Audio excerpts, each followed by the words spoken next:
All right, good evening, ladies and gentlemen. The time is 5:30, and this is a regularly scheduled meeting of the Flagler Beach City Commission, so I'd like to go ahead and call this meeting to order. Mayor, would you please lead us in the pledge, followed by a moment of silence to honor veterans, members of the armed forces, and first responders?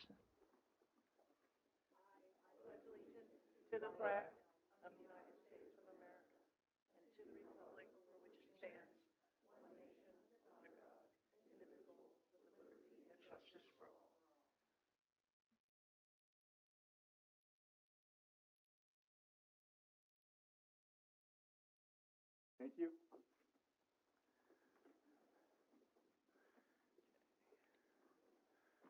All right, Mayor, do we have any proclamations or awards this evening? Okay, thank you. All right, deletions and changes to the agenda. City Manager, did you want to bring up the one that we discussed? Sure, we had a brief discussion with commissioners about moving item Was it 8E, I believe? 8E to follow the presentation of the quarterly financials. Is everybody on the board okay with moving item 8E after the budget review? Okay. All right, so just for the public's knowledge, those of you that are following along with the agenda here, we're going to go ahead and move item 8E after we go over our quarterly financials. All right, so we'll go ahead and open this up for public comment. And public comments regarding items not on this evening's agenda. Citizens are encouraged to speak. However, comments should be limited to 3 minutes. A 30-minute allocation of time for public comment on items not on the agenda. Each speaker has 3 minutes to address the chair and 1 opportunity to speak. No time can be allotted to another speaker. Anybody for public comment on items not on this evening's agenda?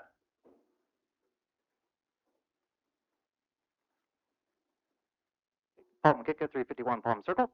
I was just wondering if we could get the residents of Palm Circle could get an update on the swale cleaning activities that are going on after you all voted no on the external contract for cleaning out those swales. I believe I saw some crews out there today, so that's a good sign, but I was just curious where that was and what the game plan is. Thanks. Thank you. Anybody else for public comment?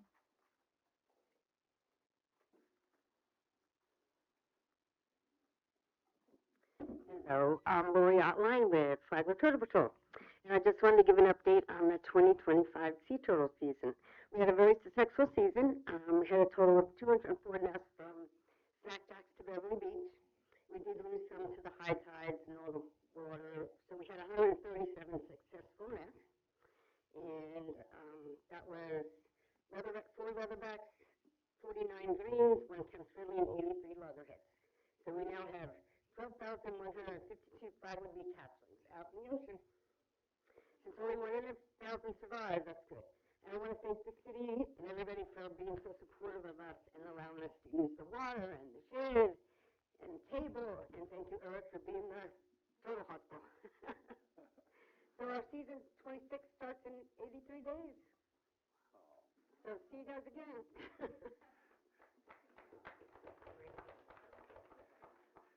Anybody else for public comment?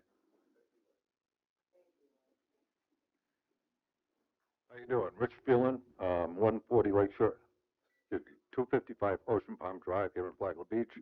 I'm back here for a while, and I'll be bugging you guys, I guess.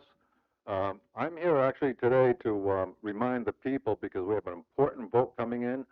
In less than 2 months now, we have 2 commissioners that are, looking to be reinstated.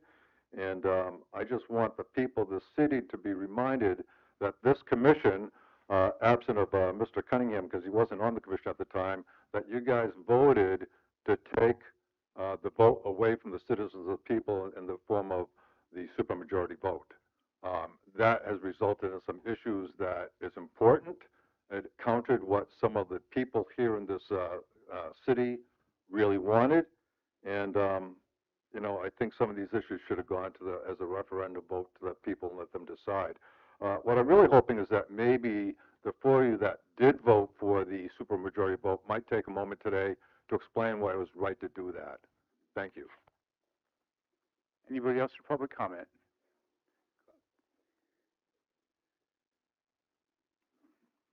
Good evening. My name is Vic Doig. I'm a resident on North 11th Street, and I'm also here representing Keep Flagler Beach Beautiful. First off, I wanted to use this opportunity to commend the City Commission, the management and the staff of the city for your tremendous efforts to support efforts to keep the city basically beautiful and to help to prevent litter. And I'm also here to voice support for 3 proposed possible ordinances that were submitted by Mr. Darrell Reynolds, Darrell couldn't be here tonight. He asked me to kind of stand in and just mention these possible ordinances that were submitted recently to the commissioners. First is the maintenance of public areas, a possible ordinance to get folks to help clean up around their businesses and such. The second one had to do with littering fines and enforcement.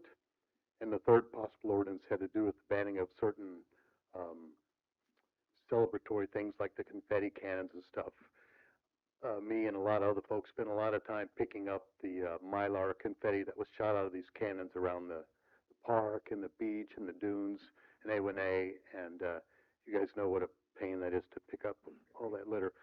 But anyway, I also wanted to voice support for the efforts to establish 3 beach bucket foundations, 3 stands located along the beach, one at each end of the boardwalk and one pretty much in the center by the walkover for the hotel, where there would be places for folks to grab buckets and go pick up some litter on their own, and those beach bucket foundation stands would be supported and maintained by Keep Flagler Beach Beautiful.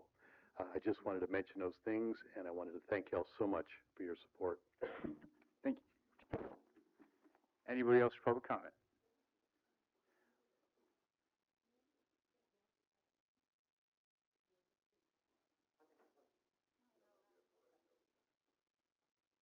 Hi, my name is Karen Stile, and I'm a resident. I just wanted to comment on what you said. Thank you for what you do. Our organization that I volunteer for, FOBS, Friends of Betty Steflik,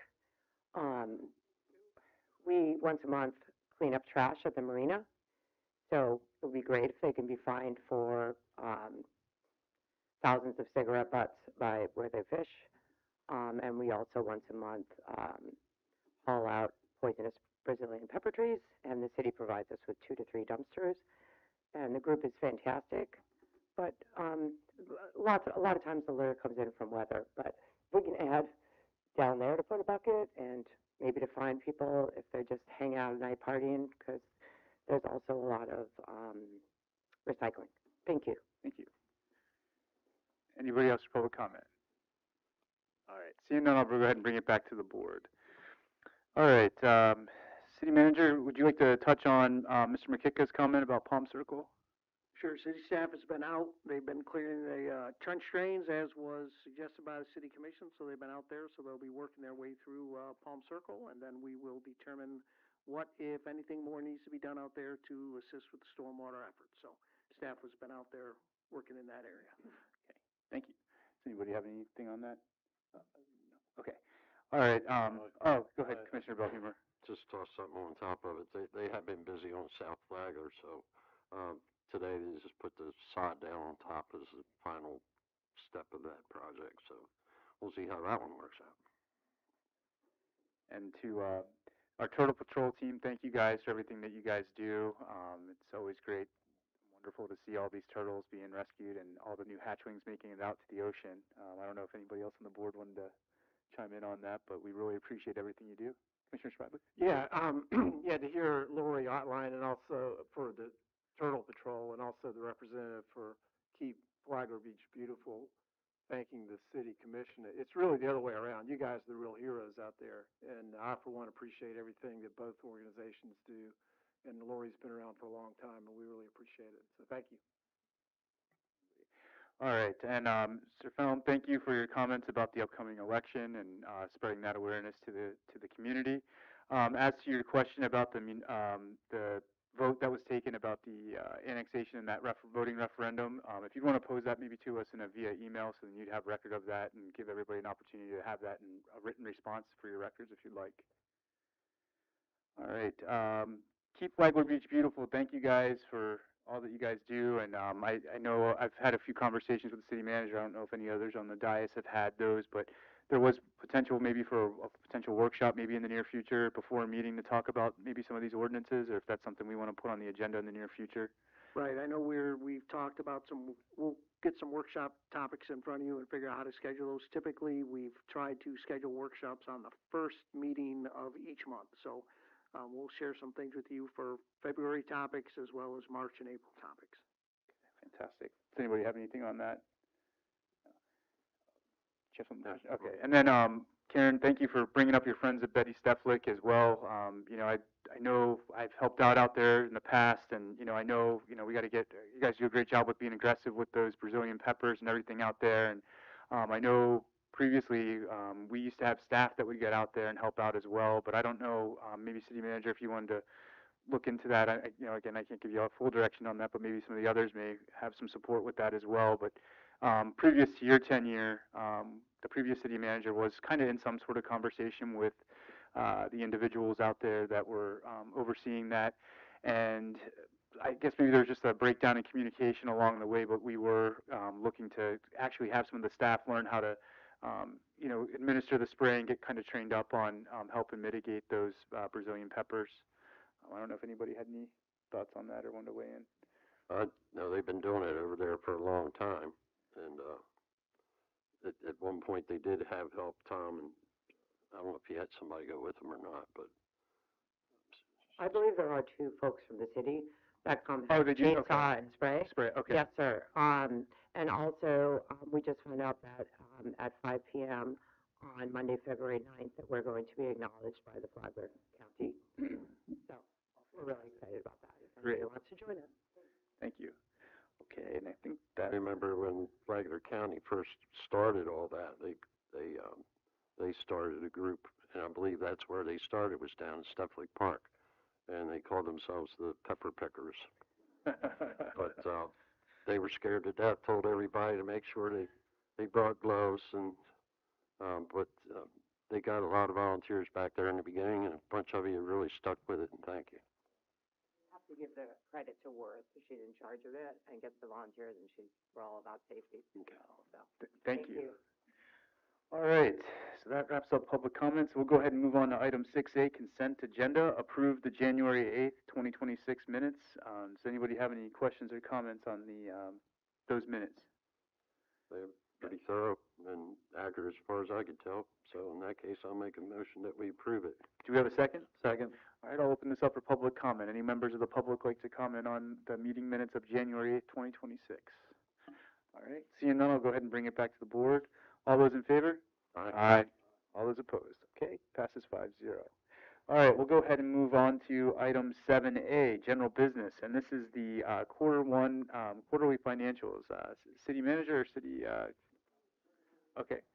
Yes, good evening. Good to see you guys again for another financial update. The quarterly financials I'm going to be presenting tonight are the first quarter of FY26, that covers October through December. And if you recall, I do a side-by-side comparison of where the funds were last year, so you can see what's changed and what's been updated to reflect this current quarter. And they also reflect how the funds are set up in the audit, so all the financial statements tie out in that regard. So the first fund we will cover is general fund and building fund. Those funds are combined in the audit. So just a couple highlights. Overall, the financial position remains strong for this quarter, with an estimated ending fund balance of $3.5 million. And revenues are tracking well, which are primarily led by property sales and use taxes in the general fund side, and are at 72% of the budget. And then other revenues are primarily like timing related. And overall reserves exceed policy requirements while we maintain that 25% emergency fund balance and also providing that financial stability. And just note for all these funds, FY26 Q1 ending fund balance is estimated until we receive our FY25 audit, which will be presented at the end of April. So all these are estimated until we get those final financial statements. CRA fund, that fund balance remains pretty positive, but there's a lot of changing pieces of that fund, so it looks like it's high, but it's because at the end of the year, we do the large capital transfer. So we're heavy with the property taxes, and they mostly will come in at the end of this month. And a bulk of that fund will be capital expenditures, so that's why it shows a higher fund balance. So that'll ever change throughout the year. But in general, it's still a healthy fund. Yeah, and that's why I put expenditures are minimal at this stage, totaling about 5% of the annual budget, as capital improvements haven't yet been done. Because all the capital expenditures, as we'll get there, and the next fund we'll cover, is all in the capital reserves fund. And that is true for building fund and general fund as well. Moving on to the capital reserve fund, you'll see quite a bit of drastic change from the year prior to where we are now, just because that was a new fund we had started, so there was no beginning fund balance. So you can see that there's a negative fund balance at the end of quarter, and that's due primarily because we are still awaiting grant funds, and we also do fund transfers at the end of the year to cover the expenses that have incurred from the general fund, building fund, and CRA. So you'll see in this fund that the expenditures will always be higher than the revenues, because until we get to that quarter four, it won't reflect a positive fund balance. This will probably be classified as a major fund now in the audit, now that we're reaching a higher fund balance. Because this fund activity, like I said, is timing related, with budget transfer still pending, and no concerns identified at this stage in time. Following the capital reserves fund, we put in here the project status of all the projects on the general fund side. Hopefully it's color-coded, but if not, there's a lot of yellow and green, which means things are moving and things are going in the correct direction. So we got a lot of things going on in the city here. Yellow is projects in progress, green is projects completed, and on commission meeting agenda is the blue. White means no action is yet taken. It doesn't mean it won't be done. It just hasn't been done yet. I know there was a question on police vehicles. We budgeted 3. 2 of the 3 are here, and then the 4th one on here is for the new officer. It was not a carry from prior year. It was for the new officer. So that was the clarification on the police vehicles for project number 95.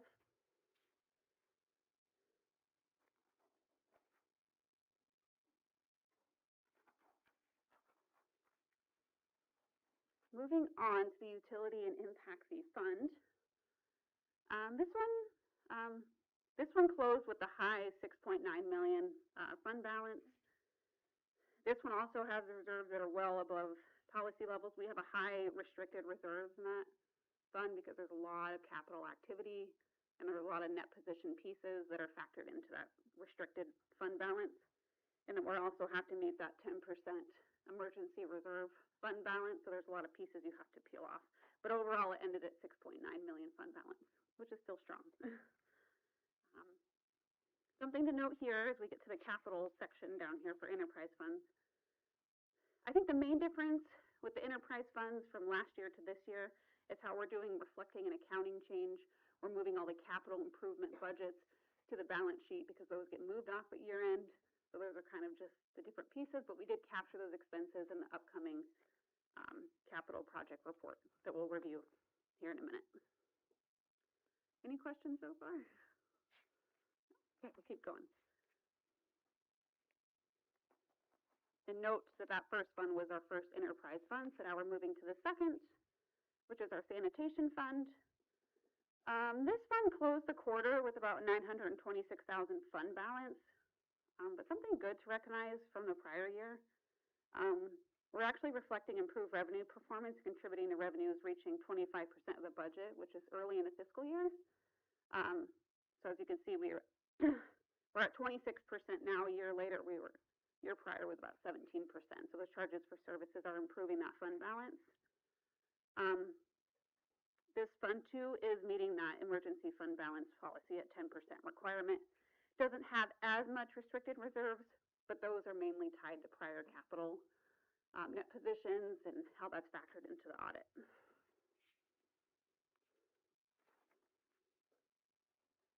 Stormwater fund, This one closed the quarter with an estimated ending fund balance of 1.1 million, so a little bit higher than the previous quarter last year. Same with this one, charges for services are performing well, reaching 25% of the budget. So we are higher there than we were the year prior at this time. Expenditures are low, but it doesn't mean stuff will start picking up. A lot of the stuff in this fund, separate from capital stuff, is kind of just like stormwater debt stuff that we've kind of paid throughout the year that wasn't necessarily expensed in the first quarter.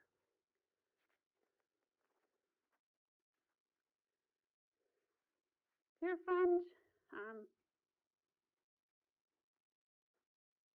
those revenue budgets kind of change drastically. Those are based on how we did our estimations for the pier project and the FEMA money and the timing when that comes in and when we receive the line of credit funding. So those are a little bit different in that regard.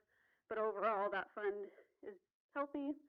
The fund balance is way higher just because of that timing with the FEMA money and the pier line of credit pieces that we didn't take into account last year. And again, this pier project is financed through the line of credit, which state reimbursement is processed afterward. So as soon as that line of credit is pulled, we turn around and submit to FEMA, and so it's kind of just a full circle there. And the biggest takeaway is the next project schedule just for the enterprise funds, as those are big pieces for these funds. Same structure, yellow is project in progress, green is completed, and blue is on the agenda, yellow, no action yet taken. So lots of stuff in progress for the enterprise fund. And then you guys can see that there's the budget for it, the year-to-date expense, the percent, and the variance, as well as the progress of the current status of it. So it changes all the time.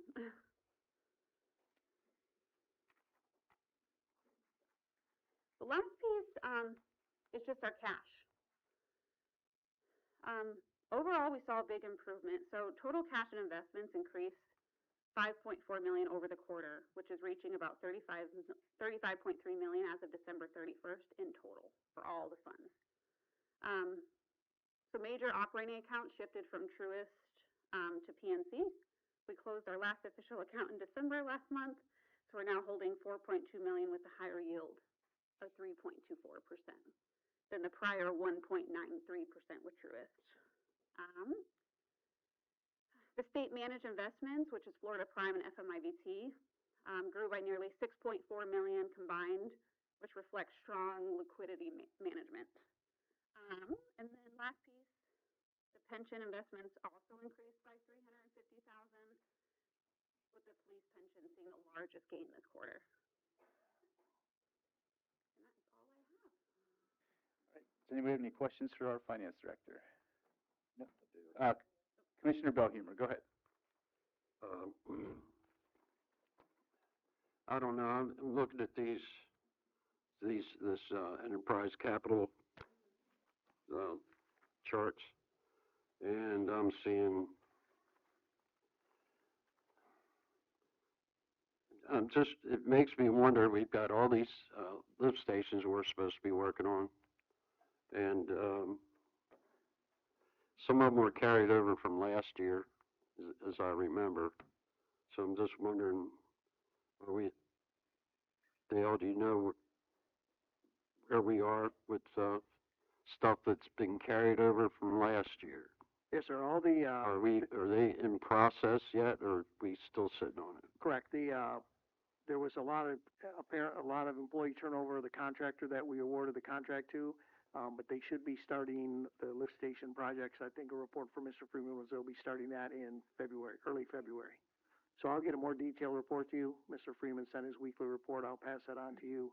But they should be up and tackling. There'll be a whole schedule of lift stations that are going to be addressed beginning in February. Okay, so I'll just see a lot of zero expenditures and a lot of columns that makes me wonder what we're doing. We're actually out there getting things done. Okay, thank you. Anybody else have anything? No? All right. Thank you for your update. Thank you. All right. So again, we're going to go ahead and move item 8E to the followed by that presentation. So this is a special exception application for a parcel. I don't know where our, let's see here, is it city manager, is this yours, or is this the, No, I know planner? Miss McClain was working on this one. Let me get to that page. Peter. We need Lapita for this? Yeah. Lapita, can you hear us? Here she comes.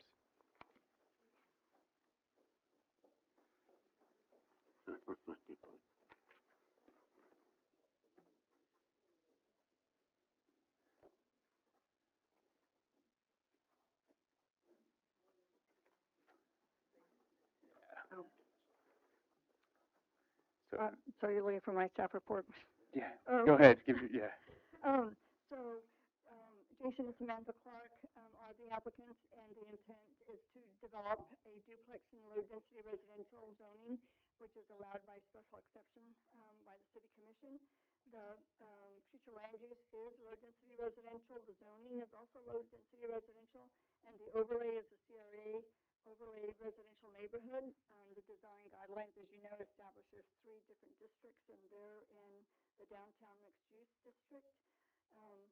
So the findings require approval, which are found under section 20601, and so they meet all of the criteria, which is 1 through 7. So the proposed special use for the 2-family dwelling in low-density residential zoning district meets the requirements of section 206.01, 1 through 7, and additionally, staff determines that the following factors have been met by the applicant. It's in compliance with all elements of the City of Flagler Beach Comprehensive Plan, and off-street parking is met, utilities, availability, and compatibility are met, and staff recommends approval of the special exception. Thank you. Does anybody have any questions for the city planner or Mr. and Mrs. Clark? I have no concerns and I have no questions. Okay. Anybody else? All right, so with that being said, we'll go ahead and look for a motion. I'll make a motion that we approve, where we got here? John, I think it's Too on the many second. pages, man. Yeah. Okay, here it is.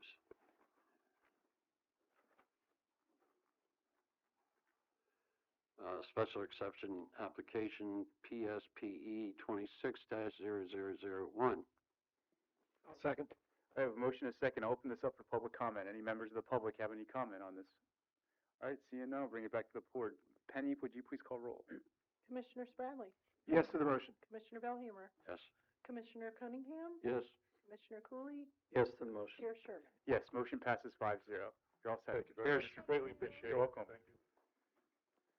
All right, we will now move on to item 8B, and that is Resolution 2026-02, City Attorney. Resolution 2026-02, a resolution by the City Commission of the City of Flagler Beach, Florida, approving an intergovernmental cooperative purchase based upon a contract between Pasco County and Bartow Ford for the purchase of a 2026 Ford Expedition in an amount not to exceed $63,944.84,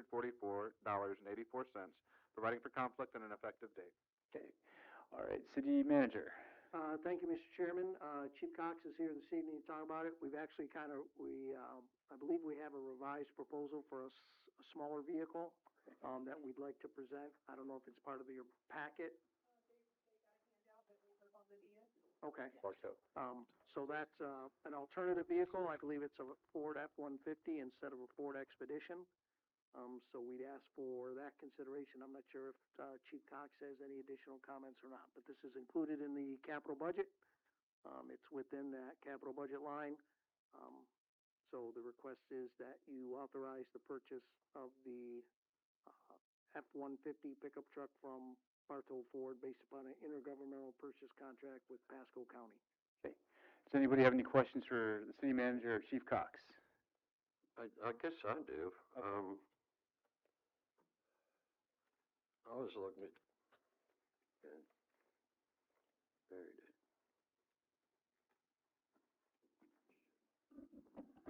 Okay,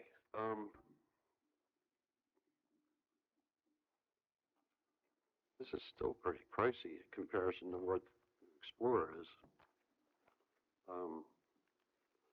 And the argument I heard to start with was they needed room to put stuff.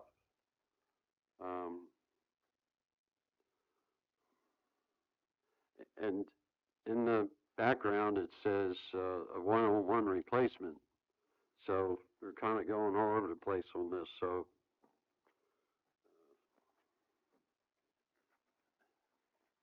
I don't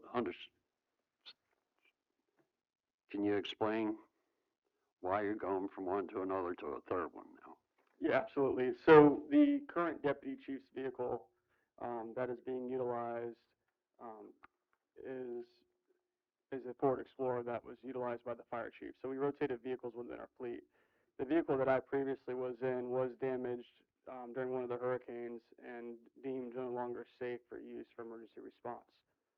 Part of the plan was to replace the deputy fire chief's vehicle for more of a command element structure within the city. We would be trading the older Explorer in for $6,000. That would be a credit towards the vehicle. The idea was, because of the current setup of the Expedition that the fire chief is in, if we rotated that vehicle down, a lot of the command elements and build outs are already in place, and there would be a significant cost saving to the city. So we decided to go that route to save money for the city, but maintain the current statute of command vehicles. The Ford Explorers and the current models are extremely narrow. The cubic feet, the rear cargo space is 85 cubic feet compared to 108 cubic feet in the Expedition. Fire department obviously responds to a multitude of dynamics of calls, especially this city, from fire to EMS to marine rescue. So some of the things that we carry, obviously our bunker gear, our SCBA, EMS bags, water rescue equipment, command tablets, extra literature. So we're extremely confined, when we try to put all this equipment into a vehicle. We did look at the police department's Explorers. They're pretty crammed in too.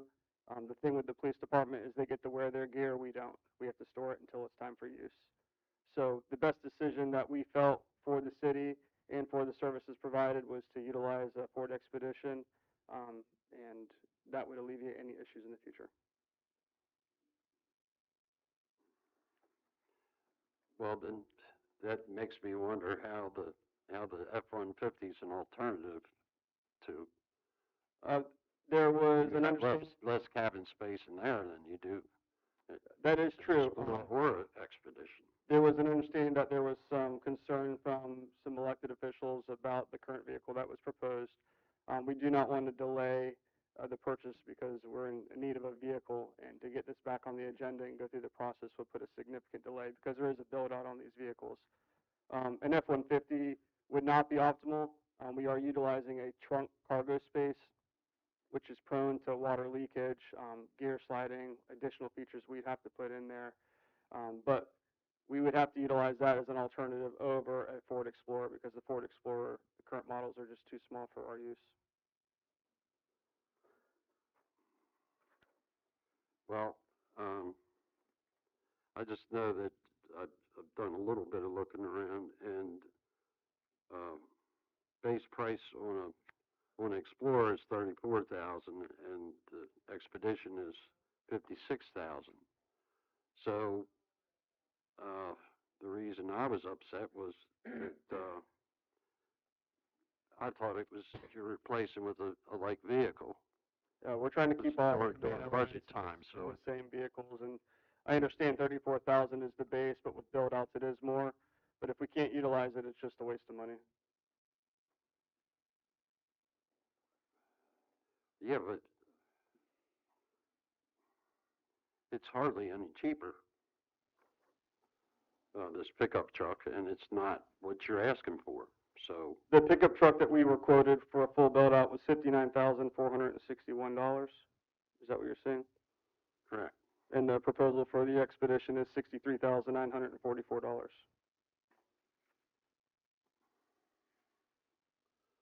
And we were allocated in capital $66,000, which keeps us under the proposed budget.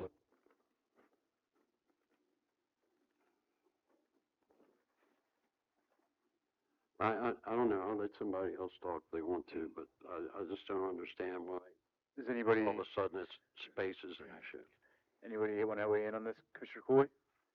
Well, I guess, Chief, if you could just elaborate on what change uses have happened with the vehicles over the years. So the previous fire chief and the assistant fire chief both drove Explorers. Our current police chief and assistant chief, I believe, drive Explorers. But now something has changed and we're wanting the Expedition. And I guess if you could elaborate on that, because it's a significant cost increase. Yeah, absolutely. When we went to the 2018 Ford Explorers, the captain position, which is currently the deputy fire chief position, was a newly created position. The current fire chief's position was in need of replacement, but they also needed a vehicle for the deputy fire chief. And the allocated funds, I believe at the time, were around $53,000. So we were constrained on budget on the route that we needed to go to purchase two vehicles at the one time. Based at that time, that is the direction that the chief at that time made for the vehicles to outfit the department. Now that we have, utilized those vehicles or we're going through replacement, we've been in the Explorers.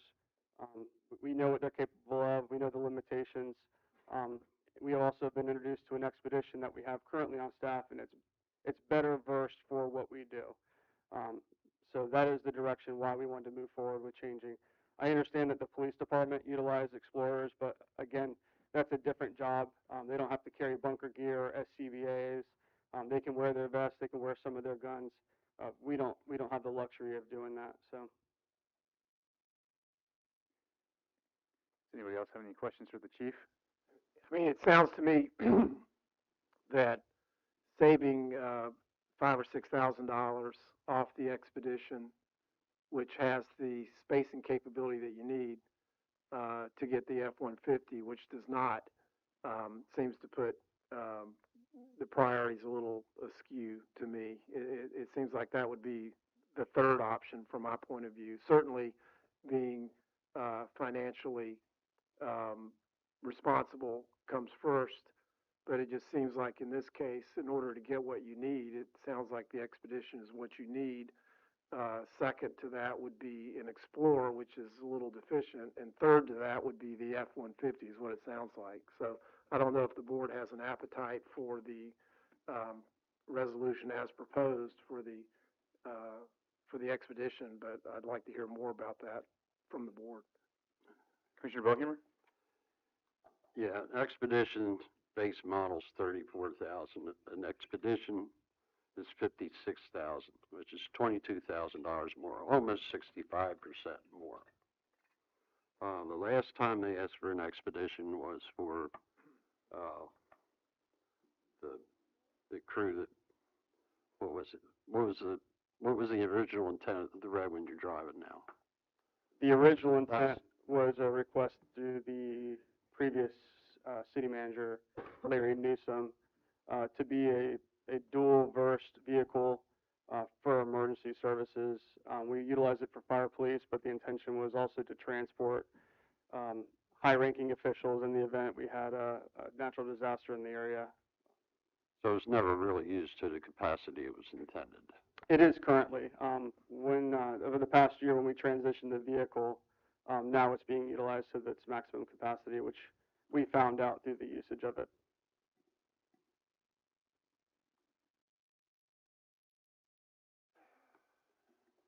I don't know. It seems like things just keep getting fancier and fancier, and we're still the same. Not too much. Not too many more people paying taxes at the moment. So I just think a 35% hike in price from what we thought we were getting is substantial. I'll just stick with that. Does anybody else have any? Oh, go ahead, Mayor. The budget at 66, was that for one vehicle or two vehicles? For original allocations, we had $59,000. We had $7,000 allocated to repaint the LMTV vehicle that we have. And this was at the direction of the Florida Forest Services. We're not allowed to utilize military-grade colors on these vehicles. When we had our inspection, the representative stated that we did not need to repaint that vehicle because it was not military grade. It was a different shade of green. So with that being said, we talked to the directors in finance, and we said we can allocate those funds to properly outfit a vehicle, and that's what we did. Thank you. Does anybody else have any questions for Chief? City Manager?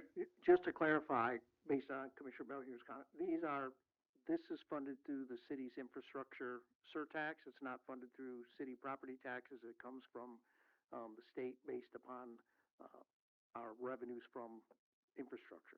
So this does not use city property taxes for this purchase. Thank you. Commissioner Cooley?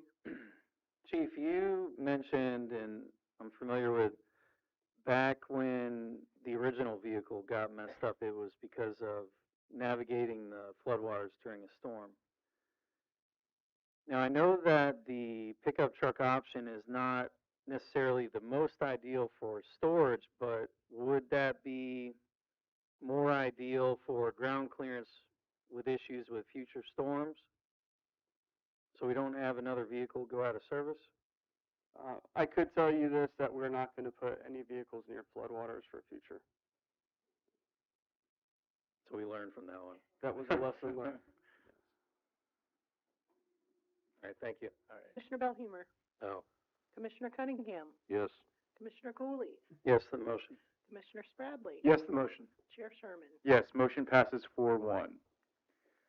All right, we're now on to item 7C, pier shade structure and fabric color selection. City Manager?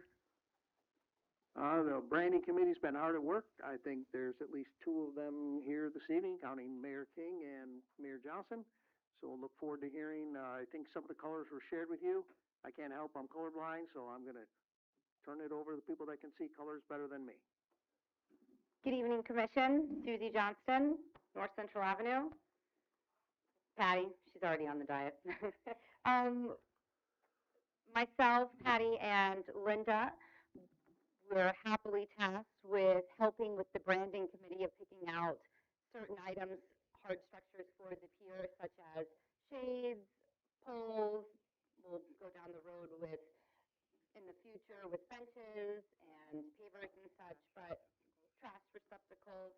Right now, we are picking out the shade structures for the sails on the pier. And we came up with the natural color, and we submitted in your agenda packet, you should have a design concept. The original drawing. Yes. And staff and the contractor, this is the first item that they need to source. So they're just, that's why it's by itself and not with everything. As they're sourcing it, we will bring it to you and say, these are the choices. What we're choosing this evening is just for the shade structures, correct? Correct. My question is the structure of the shade structures is what, aluminum or stainless? It is aluminum exterior with steel in the middle. The outside will be anodized with a clear coat. Our thinking was if people put stickers and they need to be cleaned up, there will be a lot less chance of having to repaint the structure. Yeah, that makes sense. Okay. Chips and scratches would show with painted colors. So it would be aluminum colored surface. Correct. A galvanized color. That's all. Okay. Commissioner Cooley, Commissioner Cunningham, Commissioner Spradley, anybody have any other additional questions or comments for the mayors? The only comment I had, well, as far as the color selections, yes, you know, the color selections are good, the pages are good. I don't know where in the process the shade structures are going to be. We never had really any in-depth discussions on those. There wasn't much other than it was mentioned and it kind of It was very lightly mentioned in one of the things, but it never came back for any real discussion. Ever since the beginning, I was always against the shade structures, or just maintenance nightmares. And we will not be able to maintain them, just like the parks. And aluminum does not hold up. But for this item, the color selections and all are spot on, very, very well done. But just, I have a lot of concerns about the shade structures. They're gonna be maintenance within a few months. So, on that note, city manager, were we not supposed to go review choices on that affect, the dress, the final look of the, Right, I think Here? this is the first stage of that will get to the amenities of, but, so why do they need colors if we haven't chosen? well, this is just the the first thing structure? to start with the colors. But Mr. Perdomo will be here to talk about and work with the branding committee and you to figure out what are the other amenities, whether they're the benches, the trash cans, the other amenities on the pier. Well, you're talking about the other amenities. We had, like, Mr. Cooley said, we never really chose what was what. Okay, Are we not going to do that? if you want me to have Mr. Perdomo come back and if you want to make that decision.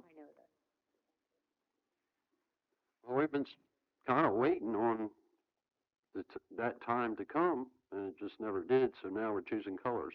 So All right. somebody else made those choices. This was what was in the original design that was presented to you. I will have Mr. Perdomo come back and we can discuss shade structures and the other amenities. Does anybody else besides myself and Cooley remember us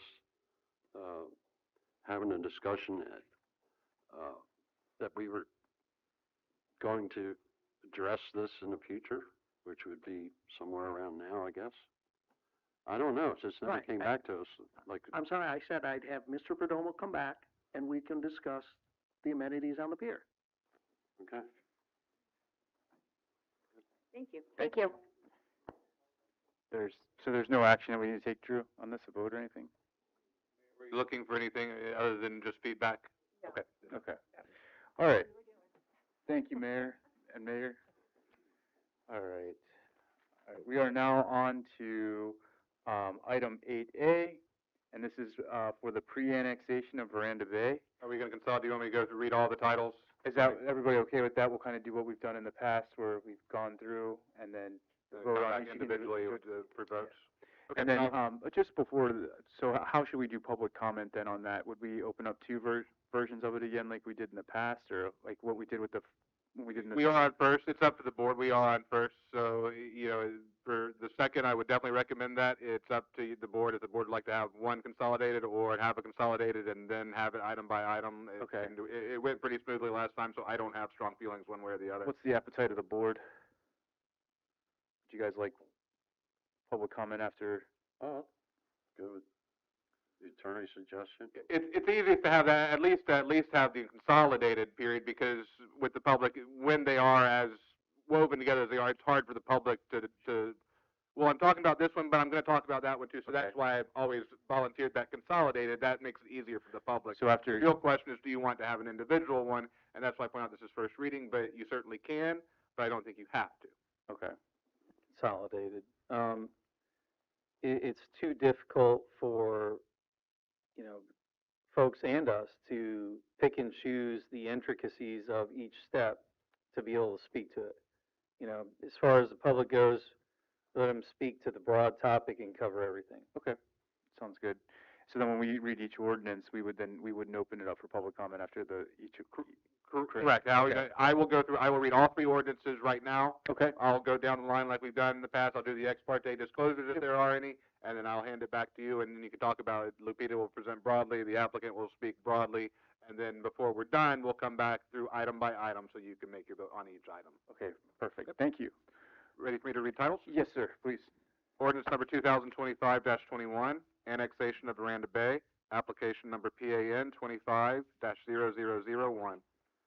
An ordinance of the City Commission of the City of Flagler Beach, Florida, to annex property to be included within the corporate area and city limits of the City of Flagler Beach, providing for the annexation of approximately 210.70 acres of property described in Exhibit A to this ordinance and lying in the areas proximate to the existing city limits of the City of Flagler Beach, Flagler County, Florida, providing for annexation in accordance with the voluntary annexation provisions of Section 171.044 Florida statutes, providing for annexation of real property, amendment of corporate city limits, providing for rights and privileges resulting from annexation upon land uses, providing for effect on ad valorem taxes, providing for effect on businesses and occupations, providing for effect on businesses and occupations, providing for conflict, severability, and an effective date.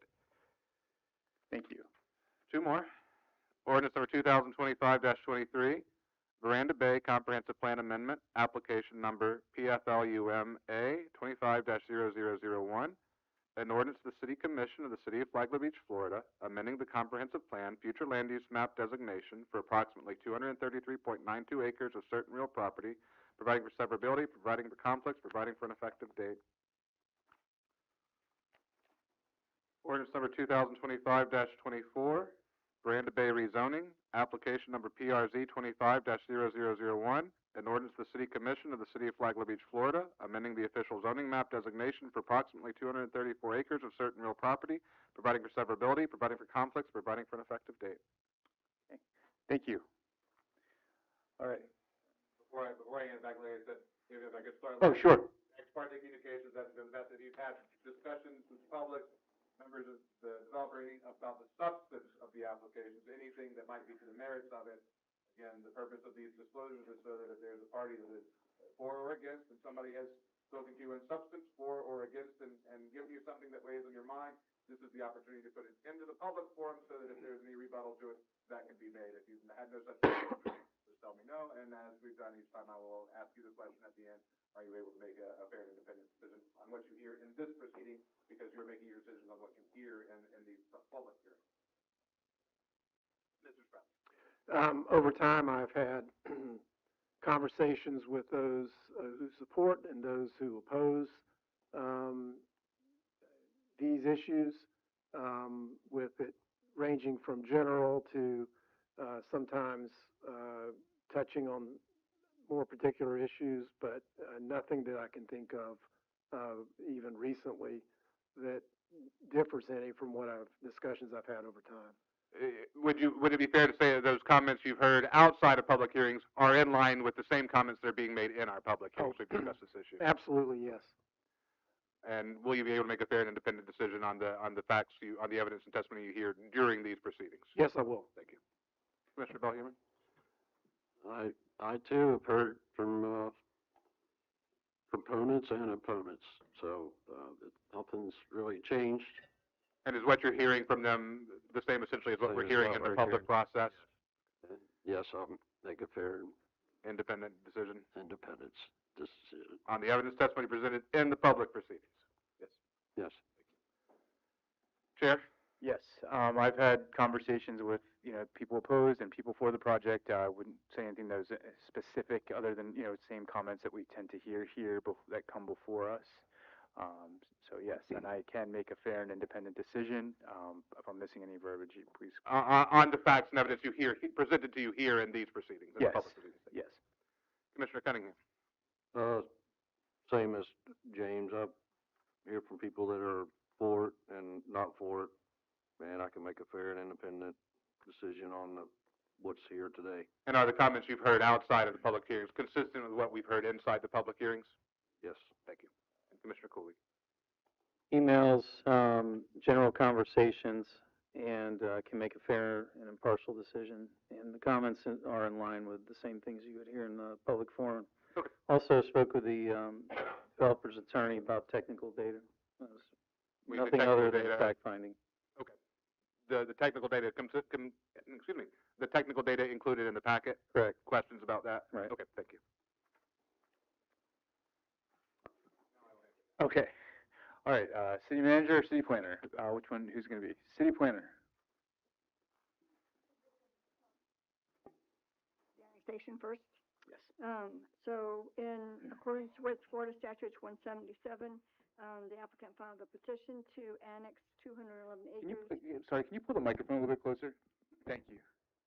Surely. Is that better? Yes. A lot better. So the proposed annexation meets the criteria set forth in subsection 174.044. Regarding the character of the area to be annexed, as the property sought to be annexed is reasonably compact and contiguous to the city boundary. The city is taking action to expand the capacity of its potable water, wastewater, and reuse, and represents those facilities that will be in place and available to serve new development. And additionally, the city of Flagler Beach currently provides water, wastewater through a mutual aid agreement, also provides police and fire services to nearby parcels. The proposed annexation is consistent with the goals and policies of the city's comprehensive plan. And for these reasons, based on the findings, for the petition for annexation meets the requirements and recommends, staff recommends to the city commission that the subject property be included within the corporate area and city limits of Flagler Beach. Thank you. All right, would the developer like to come forward and speak on anything here?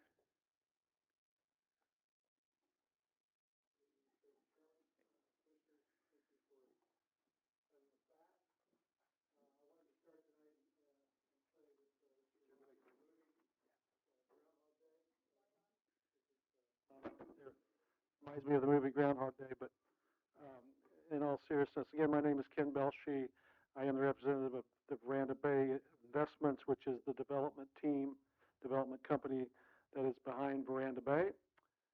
Veranda Bay is a proposed mixed-use marina community on the east side of John Anderson Highway. Tonight, as you consider the first reading on annexation, comp plan amendment, and rezoning, I want to share our vision of this project. To be very clear to you, the commissioners, and to the public, we are talking about the east side of John Anderson Highway only. We are only here to discuss what we refer to as the Marina Village, with mixed uses, including a 155-unit condominium site, a ship store, a restaurant, 150-slip marina providing fuel and transient dockage. In addition, the plans include 100 new home sites, along with the 122 previous developed lots. So to sum that all up, we're talking about 255 new residential homes, 377 total, but 122 of those already exist. So Flagler Beach currently has no, as you know, no dedicated intercoastal accessible marina with public transient facilities, fuel, or waterfront dining. The Marina Village at Veranda Bay would stand out by providing the first true public access marina in the area, serving local residents who currently drive or boat to Palm Coast or further for boating needs. The marina will offer fuel right on the intercoastal waterway in a place without any direct competition nearby. We will include, as I said, a waterfront restaurant, a site creating a true destination for meals with views, something the Palm Coast Marina lacks in an integrated on-site way. This can enhance and further boost Flagler Beach's identity as a charming small-town coastal spot with direct intercoastal access as well as direct beach access, drawing more transient boaters and boosting tourism. And I think that Manager Martin will tell you with his experience in his previous job what a real boom for the local economy the transient boating industry can be. Although Palm Coast's two marinas are solid and well utilized, serving local hubs for fuel and services, they do not extend the same convenient, amenity-rich experience to Flagler Beach residents or position the town as a boating stop. The Marina Village at Veranda Bay will complement rather than duplicate, creating a balanced ICW corridor where boaters have more options, locals gain private place access, and the economy benefits from currently untapped visitor spending. This is smart regional growth that puts Flagler Beach on the map for boaters. I respectfully request the board's approval tonight on first reading, and we are looking forward to being a part of Flagler Beach. And we are here with our entire team, which I introduced to, well, a few members are missing, but I did introduce those to you last time. We have our civil engineer, our planner, our attorneys, our traffic engineer, and others who are here to answer whatever questions that you may have. Thank you, Mr. Brush. Thank you. All right, how you guys want, when we go down the line here and, if anybody has any questions for the developer or city staff, I can start to my right, Commissioner Cooley? Just question for the developer's attorney. Has progress been made with county addressing, their concerns? And where is that currently? Well, we're waiting to hear, final results of the county's here, so I'm sure they can step up and talk, specifically where they're at. We've talked to the planner, administrator, and so, we're waiting to hear, what their report is. But we have always been in discussions with them, but since the action that they took at their last commission meeting to hold the 28th meeting, we don't have any resolution, don't have any information yet on what their objections are, and we're waiting to see. I don't think, when we've been here in the past, that we've heard their objections, not only to Summertown, but to this side of the project, and we can address those tonight, specifically. But to resolve their issues, I'm not sure what their issues are, and I'm not sure that they have taken any action to decide what their issues are, as a collective group. So I'll let them speak to that, where they're at.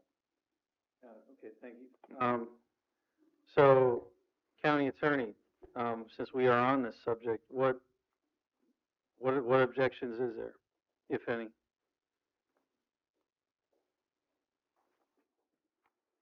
Sarah Spector, Assistant County Attorney. I was here for the first time before your PAR board, or before the PAR board, October 7th. And I did express some concerns specifically regarding the Veranda Bay project. We still have those same concerns, many of which we've voiced with regard to Summertown, with regard to utility capacity, impacts on John Anderson, things of that nature. But our greatest concern is one that we have raised before.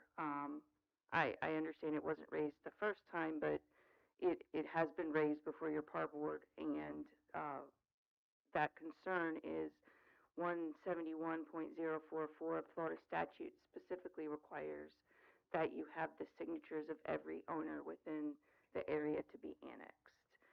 The resolution you have before you, the ordinance you have before you for approval says that you have those signatures in hand. We've requested those, and I've not seen those. I understand that they have a declaration of covenants that says that the developer reserves the right to annex the property at any time. Unfortunately, the statute doesn't allow a declaration of covenants to step in. The Attorney General has opined on this. The Attorney General has said a condominium president cannot sign on behalf of all of the unit owners, where the statute specifically says individual signatures are required. So we are concerned that you have, and I did not revisit the numbers at the time. In October, it was 118 individual owners that were not represented in the application by their individual signatures as is required by the statute. Okay, thank you. Yes, thank you. That's all the questions I have at the moment. Mr. Chimento, would you like to speak on that? Sure. I mean, I think we all understand that we've been working collaboratively with the county for 2 years. So we want to get things very precise, and we want to make sure that you're clear, we're clear, and they're clear as to, let's just limit it to the annexation. So to the best of my knowledge, and if the county would confirm, the only issue they have with the annexation issue is the signature issue. Is that correct? So apparently, as it relates only to the annexation, the county attorney has raised the issue of the signatures. I don't know that the county commission has actually taken action on that matter, but the county attorney has made that representation to you. So as it relates to the annexation, we just want to be very clear that we're dealing with that issue, because some of the other issues that they raise deal with things in the PUD that we'll talk about shortly. So I'll sit down and pause as we talk about just the PUD. Yes, sir. While you're there, if you would present the developer's side of that argument over the signatures. So that's fine. When we started off this process with the county and the city, so let me go back to the beginning. In the summer of 2023, we made application to annex into the city of Palm Coast, as you're aware. Under that statute, the city of Palm Coast gave notice to Flagler County about the annexation, and then the discussions began with your staff about serving the utilities, those are your rights, and that how the project would remain in Palm Coast. Fortunately, over the course of time, the developer and the city came to the agreement that they would not annex into Palm Coast and annex into Flagler Beach. And so this entire time, we have been working under the annexation statute and this issue that there's been an assignment of rights under the declaration and closing documents by these owners to the declarant or to the applicant for annexation. We disagree with the county's interpretation of the statute. We've done our research. I know Drew has opined on the matter. The prior county attorney that has been before you had opined also. So now this county attorney has a different opinion. You might jokingly say 5 lawyers, 6 opinions. So it's just where we're at. And so we have lawyers that disagree on what the statute says and what it permits. And we think that we're totally compliant. We've had many people research it, and we're comfortable with moving forward as is. Does that answer your question, Drew? Okay. Mm-hmm. Do you have anything else, Commissioner Coyle? Before I hand it off to Commissioner Cunningham, I just wanted to, before this slips, in a way, and I don't know if anybody else wanted to chime in here, but would you mind weighing in on what ramifications this would have on the city of Flagler Beach? Because, my appetite would be, I mean, the immediate ramifications would be if the county were to decide to challenge on that, we'd be litigating the issue. As the county's pointed out, there is an Attorney General's opinion that I would say is not really on all fours what you're dealing with here, because I believe the facts of that Attorney General's opinion were Condominium Association took a vote at a meeting as to whether or not the members supported annexation, which is very different than a deed restriction that you are agreeing to the minute that you close on that purchase. From the time that you've owned that, you have given away a right, and that's what that deed restriction accomplishes. That said, I would agree with both parties that this is a novel issue. It has not been litigated. There is no court opinion. Attorney General's opinions are opinions. They are not precedent. So until the court has ruled, that we cannot say what a judge says. So if it were to go to litigation with the county, it would be an issue of first impression for the court. okay, thank you. Commissioner Cunningham?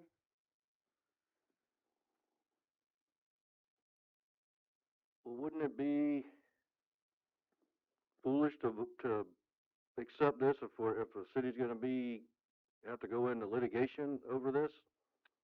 And I have clients that know they're going to get sued by making a decision and they choose to fight the fight. So I can't call it foolish, but it certainly is a consideration as to whether or not you have an appetite for litigation. And Mr. Attorney, if I may just clarify something for your commission.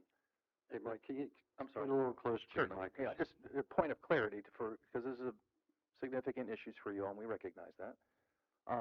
The county has never stated as a group or as a body or taken action that they're going to sue anybody over this, and they've never even raised the issues as a group that this is an issue that they're concerned about. This is an issue raised by their attorney. Now, they may do that on the 28th, but as you all have been watching, they've had many opportunities to come together as a board to, even as a board, say what's wrong with the project, any project, and that hasn't happened as a board. There have been opinions by various board members.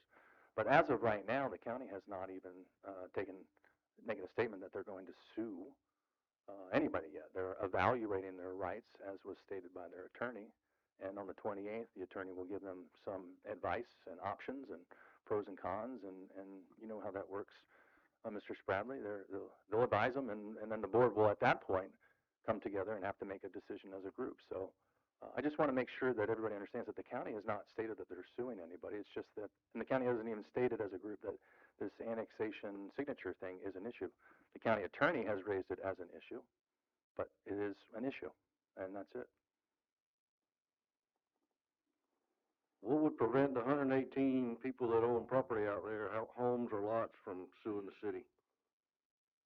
I don't think anything can prevent any lot owner in the city of Flagler Beach from suing the city of Flagler Beach for any issue that they want. They could sue you for utilities. They could sue you for. No, I'm just saying, are they fully aware that they're gonna pay more taxes for whatever they're gonna get? The defense to such individual lawsuits would be, though, that deed restriction, because they gave away that right when they bought the property. For example, Mr. Cunningham, imagine the situation where a homeowner became incapacitated and they gave a power of attorney to their son to take action. That's certainly permissible. And we can go on and hypothesize about the various iterations of this issue. But I agree with Mr. Smith that this very specific issue relating to what we're dealing with now is not addressed in the statute or case law. And so without a court already ruling, I guess anybody can make a claim that someone's violating the law, right?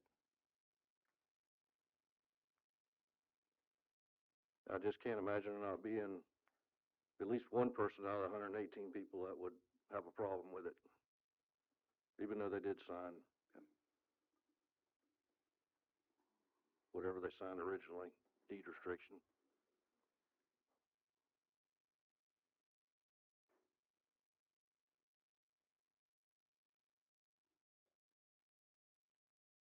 So as it relates to the annexation issue, I think Lupita did a great job. We have our planner that will concur with that. But this, again, is first reading.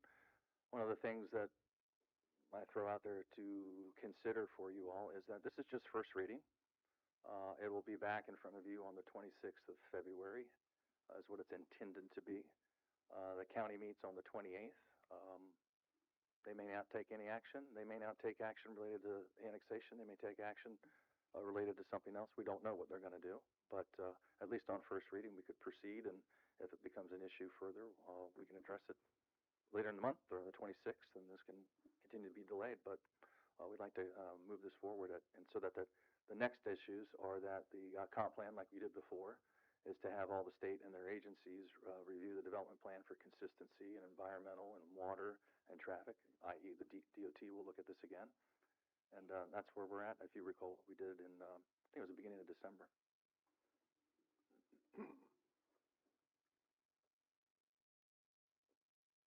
I think we should wait until there's a concrete ruling on how it's interpreted. Fortunately, you don't get the court, the ability to have a court ruling until there's a dispute. So it's not like we can go and ask the court beforehand. That's not how it works. So there is no way of getting to that ruling. I mean, it's possible that another jurisdiction somewhere in the future will have that fight, but it's not as if there is a opportunity to go to the court and say, court, what would you do if we came to you with this dispute? Just so that there's an understanding there. Maybe for me, it's just common sense to know before you decide. That's all I got. Okay, Commissioner Bellhammer? Oh my gosh. Nothing? Commissioner Spradley? Thank you. I think the timeline that was just stated is important. I know back when the issue of the enclave came up, and there was a threat of litigation, my view at that time was I don't want to take any action to subject the city to litigation. That's the way I felt then. And then, of course, the annexation was tabled, and then it was worked on from there. And I still feel the same way. For example, if we were here on second reading tonight, I would have a lot of difficulty in supporting annexation with the level of uncertainty that there is. And I go back to the timeline with the county in session on January 28th and second reading not until nearly a month later. That gives me less heartburn, but it is important to me that before I would consider voting yes on annexation, that we have a higher degree of certainty than we do now. And to me, the only way that would seem to happen, just in the way I think as a lawyer, is that there's something substantive that comes out January 28th. There's some sort of agreement of some sort, and the prospects of litigating are extinguished.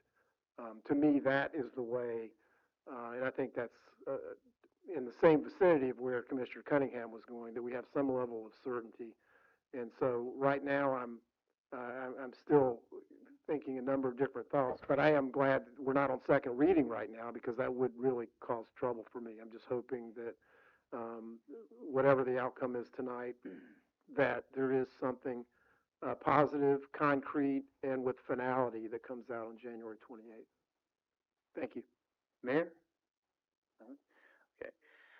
I have to concur with Commissioner Cunningham and Commissioner Spradley myself. I don't have the appetite for the city to get caught up in litigation as well. With that being said, what would the ramifications be if we were to move forward with the first reading if we were to potentially look to wait to have, hear the arguments from the county come January 28th. City Attorney, could you kind of spell that out for me and maybe the others on the board here? You mean moving forward on first reading and And what, then, what yeah, about- if we were to table this and allow to, to hear the county's arguments and then kind of go from there, or what would be the harm in going forward with the first reading? I mean, You can always change your mind on second. I mean, that is why we have two readings. So even if something passes on first, I mean, things don't get to second reading unless they pass on first reading, and you always have the ability to vote no on second reading. So Okay. you are not locked in to whatever you do on. So there second would be reading. no That's why we have to. Okay, so there would be no potential risk of litigation after a first reading? No, no, there's not a final action. There's nothing to challenge after a first reading. Okay. Okay. Mr. Boshi? Chairman, may I approach? Yes, sir. If you guys recall, if the commission recalls, you sent me a letter inviting me, asking me to annex. And we took a good bit of time to answer that. And part of the reason for that was we investigated all of our potential upsides and downsides. And one of the things that I looked into was this issue that's here tonight about the signatures. And I was assured by many attorneys that this was not an issue. And it was never an issue for Al Hadid, and it was never an issue for anyone else before at the county. In fact, during a meeting in September of 2024, Sean Moylan showed up here and praised us as a company for how we were working with them, and never mentioned this issue, and it's never came up. So, you guys are, many of you are all business people. If you just have, if every time someone threatens to sue you, you fold, right? You just train people to do that. It's like you get a reputation, or I would get a reputation for that. Like, all you gotta do is threaten to sue him, and he'll give you whatever you want. So, I'm not sure where even this is coming from, because when I think about it, what is the county's real objective here? All I can see is they're reaching into your pockets for the next 100 years and trying to pull out tax revenue.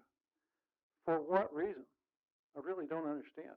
For what reason is it? I mean, if they achieve that and they go home at night and they say, boy, I really did that. What have they done? I mean, I'm not sure. I'm not sure what they think they've accomplished at that deal. So, with all of that said, if, there's basically 122 home sites there, about half of those are already built out. Average value of those homes are $1 million or so. So if you figure, you guys can all do the math on 122 homes at $1 million a piece, what revenue that is for Flagler Beach. If you would be more comfortable, then let's pull those out of this. And we'll move forward on the annexation without those 122 existing lots. We'll focus only on the Marina Village and the additional 100 lots. It's contiguous, it's compact, it meets all the guidelines, and the county will have their way. And every time that you guys think about it and drive over to Veranda Bay, and you drive through there, and you can say, well, the city is probably providing a lot of services here, and we could have had all the tax revenue, but somebody didn't think we should have it, and so we're not going to have it in perpetuity. But that said, I'm perfectly willing for if you would move forward on first reading for annexation without those lots. I've been advised by legal counsel that we can pull those out, and we'll come back to the second reading in late February. Again, we'll redo the maps and all that sort of thing, and And, in fact, we've got a revised version of the maps with us tonight. So, we can show you what that looked like, and we can contract the area of annexation, and if that would make everybody feel better. So, I'm offering that up. It's one of those things I just struggle with trying to understand why a county government, that's supposed to serve all of us would be so interested in being the hall monitor here and trying to say, oh, you can't do that. And, but for some reason, they think they want to. Maybe it's one of those things I'll just never understand. Anybody on the board have any other questions or comments? Commissioner Coley? Just like to hear from the public. Okay. All right. We'll open this up for, Commissioner Bohemer, I'm sorry. That's true. So what he's offering can still be offered at second reading, correct? It would be challenging, and that's why I was going through package here and thinking, what are the implications of that? Because while contracting your annexation area, certainly you can contract between first and second reading. You could not grow, obviously, Right. but you are noticed for the total. If it ends up smaller in the process, that's the point of having multiple hearings. But what that throws off is your data and analysis on your comp plan and your zoning. So really, if you were to accept that offer today, I think your action on the subsequent items tonight in this package would be to table those, because Lupita would review her analysis, because acreage changes, right? That changes open space, that changes intensity, that changes density. So everything you have, while you can move forward on the annexation on first reading, I think you would need to table the other. So if that were to be done at second reading, you would then be in that same position where you might have second reading on the annexation, but you would not be able to vote on the other, because you'd basically be rolling your comp plan and your zoning back to the beginning with the new data and analysis, with the new calculations, with the new annexation area, with the new acreage. So on the annexation itself, yes, you can move, but I think that's going to put you in a position where you need to pause comp plan and zoning until you have that new data and analysis to support or to analyze the comp plan and zoning amendments. Plus, we'd have a better idea where the county's going. You would certainly have, I mean, you would certainly be beyond the 28th meeting, yes. Thank you. Mary, go ahead. I just want to get clarification. If first reading were to be approved and come the 28th, something happens or doesn't, the clarification's there, then everything can either proceed with second reading, or it can stop then and those modifications can be Everything made. would come back to second reading, because it would be scheduled. Then what happens on the 28th may impact what the commission does on second reading. But again, on this issue that has just been raised with the potential amendment contraction of the annexation area, it will, to put it in a different way than I just did, it pulls that out of sequence with the other two. So if we were sitting at second reading today and that offer were made, I would be telling you the same thing I am now between first and second. Yes, you can move forward with that. We'll need to amend the exhibits. Actually, it would be much more complicated at second, because we would need to amend the exhibits and everything that goes along with that. So it would be more complicated to go through the same process just for annexation on second. But if it were to happen at second reading on annexation for that amendment to be made, you would then be tabling comp plan and zoning. You would not be moving with the set at that point. For the same reasons why I'm telling you today. Right. If you were to accept that offer today and move forward on first reading with annexation, my advice to you will be to table comp plan and zoning tonight. Thank you. Okay, does anybody else on the board have any questions for the city attorney or the applicant before I open this up for public comment? All right, I'll open this up for public comment. For the benefit of the public, because do you have more on comp plan and zoning to present, or have you said everything? That's why all the discussion so far has been annexation. So Okay. As you open up, do you want to have further presentations so that public can hear everything before they talk, or do you want to go ahead and just open to public for annexation? Further presentation.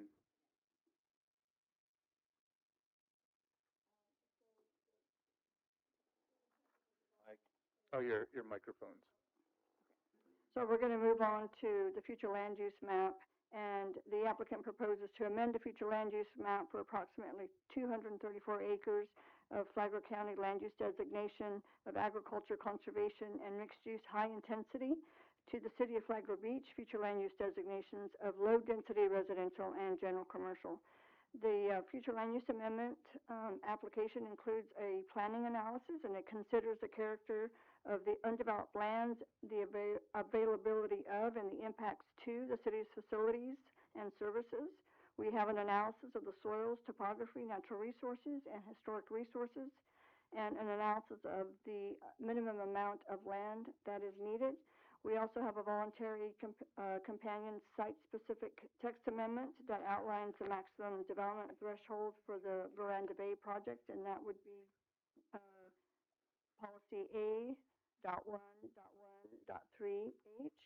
And based on the findings, staff recommends that the City Commission approve the future land use designation. Do you want to go ahead and talk about zoning as long as, since those are related issues and? Sure. The applicant requests 234 acres currently zoned to planned unit development, Flagler County designation, reserved and single-family residential, be amended on the official zoning map as a master plan development to the City of Flagler Beach. The rezoning is consistent with the purposes, goals, objectives, and policies of the City of Flagler Beach Comprehensive Plan. It's compatible with the land development regulations and consistent with the uses and character of the land surrounding and the vicinity of the land proposed for rezoning. It results in a logical, timely, and orderly development pattern, and the staff report demonstrates sufficient justification to amend the zoning to master plan development. Thank you. All right, does anybody else have any questions or comments? Commissioner Belhumeur? Okay, so, our attorney says that if we vote to, pass the annexation ordinance, then we should most likely table these. If you accept the reduction of the annexation. Right, with what the developer's asking for. So I would make a motion that we do that we pass the annexation and table the next two ordinances. Is that what you said? It is, rather than consolidating that motion, I think you're teeing that up for conversation, because really with the motions, we'll want to break them out into each individual item. But for the purpose of conversation, I think you're putting that on the table to discuss. Exactly. Right. Rather than, it was the Rather motion. than going through all this I was and then squinting at the tabling it motion anyway. terminology. I Okay. think you're raising that for discussion topic. Okay, so does anybody want to weigh in on what Commissioner Belhumeur had to propose? Commissioner Coy? Like to hear from the public. Okay. All right, we'll open this up for public comment. Any members from the public?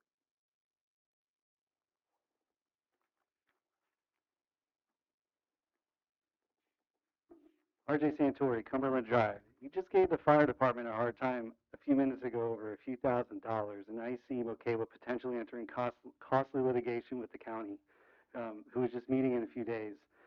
Also, this revised map didn't give proper time for you or the public to review. There's a history of enclaves here, and it should be evaluated more thoroughly. The boundaries change, the impacts change. This is not a transparent process unless you table it all. A few days ago, I got a haircut here in Flagler Beach. I asked my stylist if their customers have been discussing the annexations. She said it's been a big topic, and overwhelmingly, people are upset about it. So please take a close look at this proposal. It isn't just about annexing the homes and lots already there. There are multiple areas labeled future development, and the marina concept renderings show up to 7 condo buildings. The renderings also show almost 90 boat slips, but I've heard the actual number will be 150. More boats in the intercoastal means more wake and more surge. During flooding events, I've witnessed wakes from boats pushing water against residents' homes, and not just homes on the intercoastal, but even down the streets, where I've seen water almost neck high, and I think Scott can attest to that too. Commissioner Spradley. Also worth noting, the court-approved water war settlement required the developer to design, build, and convey a reclaimed water treatment facility based on the original county PUD of just 453 units. With these annexations now approaching housing units, residents deserve clear answers on how these obligations are being enforced. The city just signed a $46.3 million contract for wastewater infrastructure, costs now falling on taxpayers. I recently spoke with the city commissioner who mentioned he may be living in Flagler Beach once his term is up. That raises a fair question. Who on this commission will still be here to live when the consequences of these, with the consequences of decisions at full build out? And one last thing, I've been asked by commissioners why more residents don't attend meetings on this topic. I believe it's because citizens have learned they have no control over your vote. And in the past, we filled this room, and even with all the public comment, the only thing that stopped the annexation was legal action. I think everyone is feeling discouraged, but that doesn't mean they don't care. Thank you.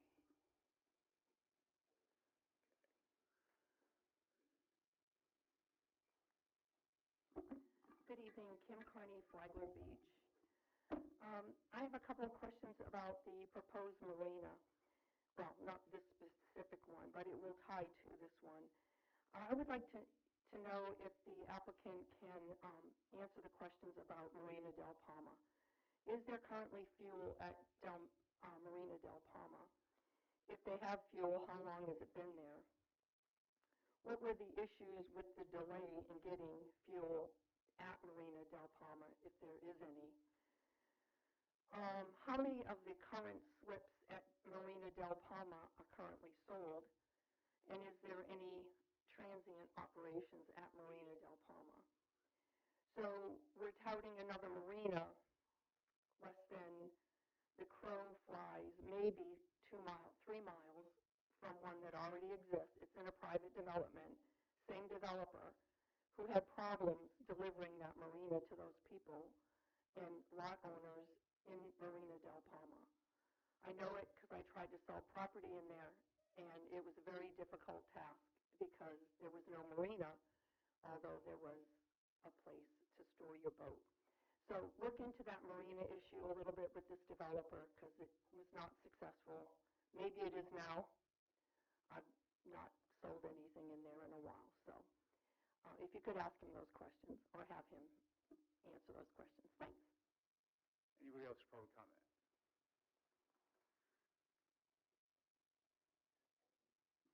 Mr. Chairman, Commissioners, I'm John Tanner. I represent the nonprofit Preserve Flagler Beach and Bulow Creek, Inc.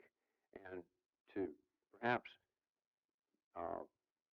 have a little better feeling about the group, many of our members are city citizens. So the city citizens are represented in this group along with county citizens, and of course all of the county citizens, all the city citizens are also county citizens. So I don't think we have to get in a neighborhood war about who lives on which side of the street. The development in question is going to significantly and dramatically affect Flagler. Flagler Beach, yes. Perhaps you haven't noticed, but I bet you have. Highway 100 has become a traffic jam now during the regular business day. It's difficult, even in the off-season, to find parking here at the beach. The level of I guess the level of a small beach town, of course, is rapidly going away, but it doesn't need to go away as fast as it looks like it's going. What this developer is proposing is another city, probably larger than the current city of Flagler Beach, just across the river. But the restaurants and businesses and the places of service are going to be on that side of the river. They're not going to be over here with your local businessmen by and large. So it's not a cure-all for everyone's need for more money. Political trust, community trust, is keynote. I think that the respect for this commission must stay high, so people, even if they don't like your decision, believe you're doing what you think is best and what you think is right. And I like to believe that. But when you took away the referendum, it certainly brought a certain level of mistrust. And now you see how hot this issue has become. Perhaps that it might have been better to have left the referendum in place and let the people who live here have a voice in it. Mr. Belshie was asking about why would the county be concerned? Because the county has citizens that live in the city of Flagler Beach.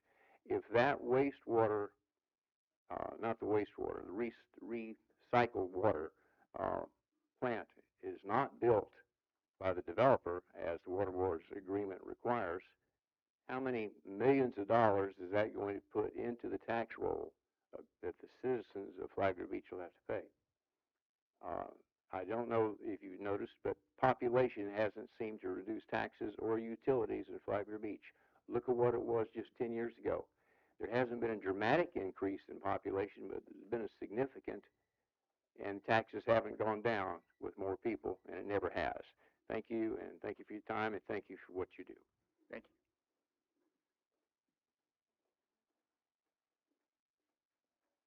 Hi, my name is Sandra Elliott Schulteis, and I live on John Anderson Highway, Flagler Beach.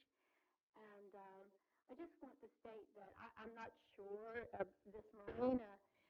Seems like the word transient really should ring a bell with you guys. Transient means they're in and out of here. And if their holding tanks are full, do you really think they're going to go to? And they're not going to dump it in. I've lived around these type of subdivisions with transient. That's a very scary thought. And you're going to have a lot of people coming in and out and getting their fuel and so on and so forth. My question is, the people that bought in there, if I bought $1 million house or $2 or $3 million house over there, I would not be happy to know that there's going to be a transient marina there with people popping in, drinking, having a great time in my backyard. Nor would I want their wake washing away my shore. So I think you guys need to pause on this. I think you really need to think it. I think you need to get a plan from these people this last plan about buying this property, and the reason the county is a little upset is because I think they made a mistake. 400 and something houses, 473 houses, and now you're talking 2,000? You better slow down. I really think you will. I think you should. Thank you. Anybody else for public comment?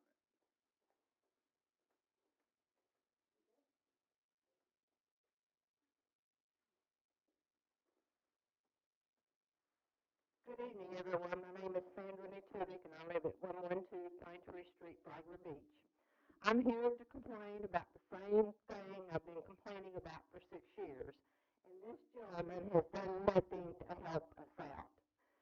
I live on an area where they built Veranda Bay. They cleaned everything out. Now all the water, when we have extra water, and the water has nowhere to go, it comes down Palm Drive, comes down the canal, comes all the way down, and when the canals get full, they flood my street, and the canal gets sucked that I can't even get out. So I am complaining again for 6 years. Nothing has ever been done. And he had caused that Veranda Bay, when they went in there, they cleaned all that out. They cleaned all the trees, everything, and brought it even right with the road on Palm Drive. So everybody that lives in that area has the same problem that I have. So I am asking you, he gets up and says his same speech every time. I don't see where he's doing anything to help anybody. He certainly hasn't, and I realize the city has come and worked and trying. The engineer has come and has talked about it, and everybody sees the problem. But guess what? Nothing is done. Thank you. Anybody else for public comment? Yes, once again, Rich Phelan, 255 Ocean Palm Drive. So a couple of things here. I was kind of disturbed. My initial public comment, I mentioned how this board removed the vote from the people, and then I asked each of you if you would explain what gave you, why you felt it was right to do that. I didn't get an answer, so I asked you again. But what I really want to mention, Veranda Bay, I worked in the marine industry for pretty much my entire life. I actually did marine servicing. I carried $1 million worth of insurance so I could go into boat yards, shipyards, and marinas. And I can tell you from my experience, I've never seen a marina where there wasn't some sort of constant contamination in the water. Okay, that's just fact. Okay, This is from experience, it's not from something I've seen on YouTube or something. So this is, in some places where, the contamination can be handled better than others. We're talking about a highly environmentally sensitive area. This is the first time I've heard that we had a full-service marina here. I thought it was just going to be a marina. We're talking about full-service marina with gasoline being pumped, maybe sewage being pumped. I'm not sure. I didn't hear anything about that, but it's something that I hope that the board really considers as an issue, potential issue, here in the city. Thank you. Thank you. Anybody else for public comment?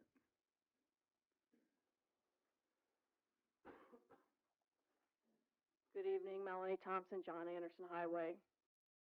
My notes have definitely taken a turn from the meeting that I'm hearing tonight, so I'm just going to kind of touch on a few things. I thought you all would have a decision, but now I'm glad that you're going to think again, or a little harder. I kind of want to just complain about some of the stuff on John Anderson with the development. That there's gaps in the buffer zone that aren't filled in with vegetation, like with the plants and the trees or what have you. First of all, there was a cut-through road at the very north end of the project that now has a dirt berm over it, and to cut the traffic to go through that. So all it is just sand and dirt exposed. So if you could go in there and put some sod down, some vegetation, and quit having the dirt go across the road when it's windy, that'd be helpful. Also, between the main entrance and the south entrance, almost right across where the sidewalk ends on the west side, there's something that looks similar to a gravel driveway. It's been there for quite some time. It goes from the newer houses that were built in the project, and it goes from there to the street. And I don't know if the builders are going and using that as an access point, but I don't know why they're not using their designated entrance things. So that also, there's some other spots if you drive down, you can see the development, so there is really nothing buffer. So years from now, when you say it's all going to be filled in, if you can start putting some stuff in now, give it a head start. And also, the seaside landings down the road originally, I think, was supposed to have a big buffer. But if you look at it now, there's maybe 20 trees, and you can see the whole development. There's nothing covering that. So that's what we're looking for. We're looking for something to be completely blocked. Polo Club, awesome. You don't even know it's there. This is what I would hope this one's going to be like. Another thing is, okay,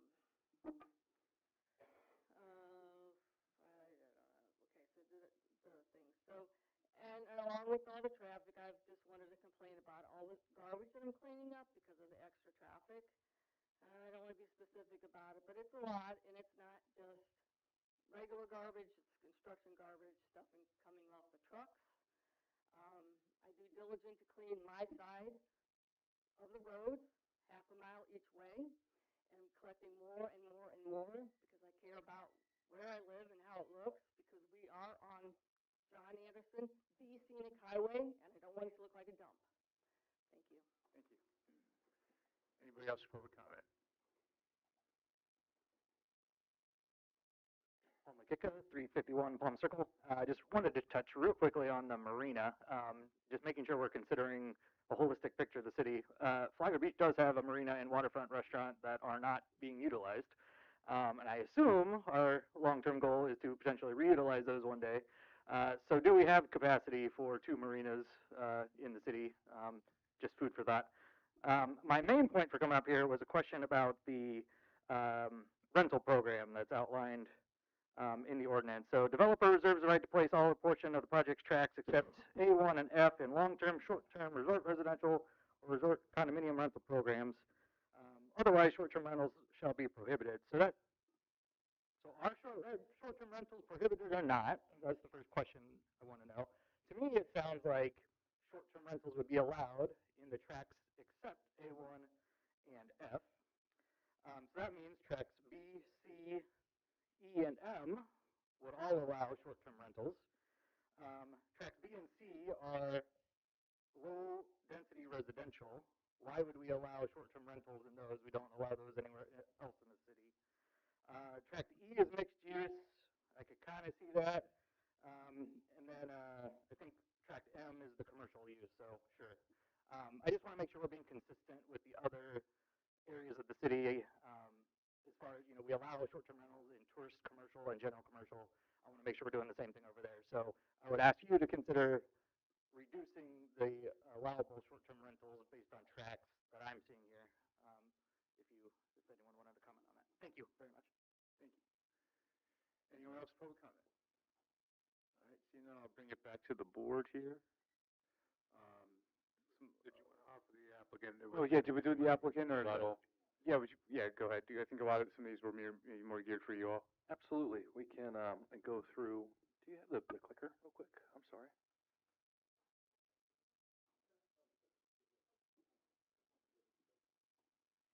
Ben, can you turn his mic up a little bit? 'Cause it's hard.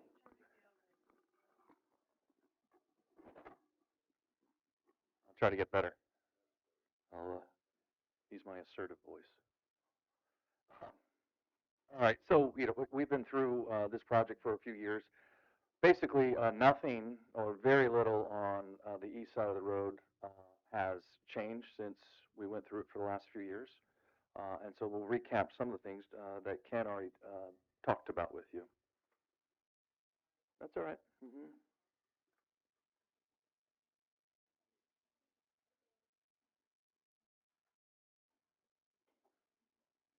Good.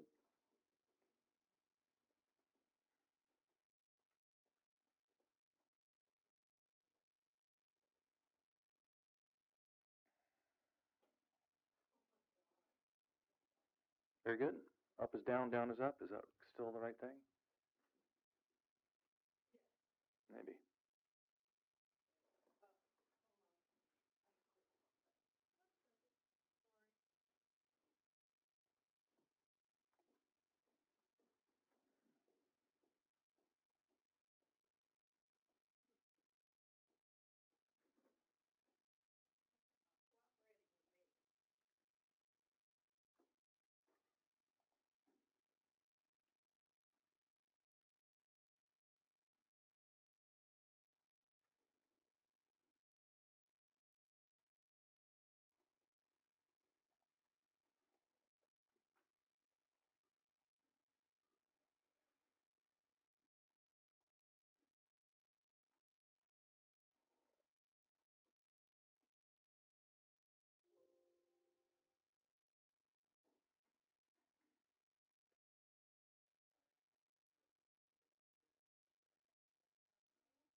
Go ahead and start because we can catch up with the PowerPoint a little later. Let me first address some of the comments by the community, and I think it'll show more when we get into the PD. So there was this discussion about the buffer along John Anderson. I think this commission has been very clear since the beginning. We want it to remain as natural as possible. And in this PUD, it continues on with a 100-foot buffer on the east side of the road that'll be planted in natural vegetation. If you recall, on Summertown, because of the configuration of the land, it was a different buffer structure, 50-foot average, 25-foot minimum. So in some spots on the west side, it could be 60, 70, 80, 100 feet. In other places, it would be 25. But on this side, in the PD, it allows for a 100-foot buffer. And so the lady's comments about filling in some of those areas, that'll happen, particularly after construction stops on the projects. But we can also add in there, if you recall what we did in Summertown, the 80% opacity clause. So we could bring that back to really thicken up that buffer along John Anderson. So, Randa Bay, You already know the project team. It's the same as it was before. This is Marina Del Palma, and so to Ms. Carney's comments, we can answer a few of them. So Marina Del Palma is a private community. It has the boat dock storage as well as the boat slip facility. Those are all amenities to the residents. There is no fueling station there. So this is not really what I would call a marina. A marina would be open to the public. This one is a private. Slips are potentially owned by the residents or members, and the boathouse is there for the residents also. So totally different in a way. It is not transient in nature. There's no ship store. There's no docking stations. There's no restaurants there for the public. So a little bit different, probably more in line with something that you see at the Ginn Hotel, where all those slips are owned by residents and club members. You saw before this picture, these are the types of amenities that are being built within Veranda Bay. High-end amenities, pool, club, pickleball courts, and the like. Again, these are used to show you an example of the high quality of amenities that the development will have on the east side of the road for its residents. So this is a vicinity map. Recently we got through the Summertown project, which is on the west, but on the right is Veranda Bay. And you can see how it is adjacent to the city, both at the south end, I'm sorry, at the north end, and also on the east end with Flagler Beach. So as someone mentioned before, rather than fight with the county about the concept of an enclave with the prior development, we removed some of the land, keeping it in the county, and so you'll see everything that is not yellow is and hatched is in the county, and so these two yellow portions will then be in the city of Flagler Beach.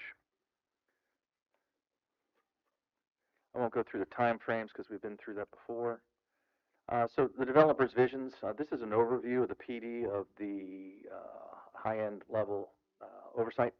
So it is a 150 wet slip berth with condominiums surrounding the area. So you can imagine that it'll be a vitality type of community. We also have 16,000 square feet of commercial in that area, which will probably be boat stores, restaurants, and retail shopping. So it'll be active community. We'll have the ship store, waterfront restaurant, as we said. And then in addition to those, that we're going to have the 98 new lots, which are the residential lots in the other tracks, and including the 122 existing lots. I believe it's in Tract A. So overall, it's a total of 377 units in Veranda Bay, with 122 being existing in Tract A1. Go back real quick. As we talked about before, in Summertown, there was some discussion about 60% open space. I think Drew put that to bed and made you comfortable that your PD ordinance requires that 40% open space. So 40% of this entire project will be in open space, much like Summertown. 50% of the landscape will be in Florida natives. Again, these are the same types of design standards that we had in Summertown that we had negotiated, modified, and tweaked throughout the last 2 years. So these types of things, the stormwater, the tree replacement component of this are all the same as what we agreed to in Summertown. This is the Marina Village that we're excited about. You can see, now again, this is just a rendering. This is in no way depicting what will be developed, but it's a concept to give you an idea about how exciting and vibrant the Marina Village will be. This is an aerial photograph that we kind of did a rendering on, and at the city's request, we'll also have the ability to have tenders going back and forth between both sides to Stefflick Park, so that if people don't want to drive over the bridge, that we'll offer that service too, and that's in the PD. Again, this is just showing how the community will look. So what we did with Lupita is we wanted to really kind of lay out for you all the elements of the project. So the planning, it's a master plan development. Public infrastructure will go through transportation, utilities, public safety, parking, and the environmental, and then also the drainage, which was a big component when this project got started in Flagler County. Again, it's we have tracks on the east side. It's 23 acres that are in Tract F. Up at the north side, that is existing in the city, but it is part of the PD. That is intended to be, remain open space and natural, but there is also an area in there where a private amenity for the residents will be used for boat parking so that they don't have to keep them in their garages or on site.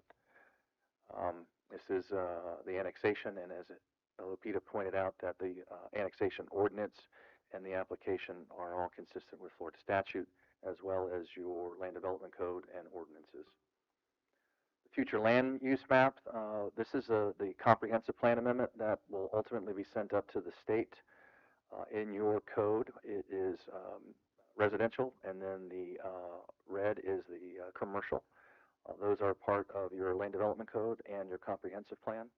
But it's still, we do also have, as we talked about before with Summertown a year ago, we were working with the state, and we created a limiting policy, very similar to what we did in Summertown, to satisfy the traffic concerns that the FDOT, the city, the Regional Planning Council had with the project. Because again, without this limiting policy, there's a theoretical maximum development that exceeds what we're volunteering on. And so the state wants more assurances that we will not exceed development in the PD, and that it can't be changed by simple amendment to the PD. It would have to go all the way back to the state. Accompanying the comprehensive plan amendment is the rezoning that Lupita went over. Again, it's 377 units with 112 existing in Tract A1, 16,200 square feet around the marina facility, and 150 marina berth. So kind of redundant of what we talked about before. Let's talk about transportation. Much like we did with Summertown in the beginning of this development, we coordinated with FDOT, Regional Planning Council, and the TPO, and including Flagler Beach and also the City of Palm Coast to evaluate the roads. They determine, those agencies determine what is the scope of the study so that all impacted roads from their opinions are analyzed, and then we go off and we do our traffic study.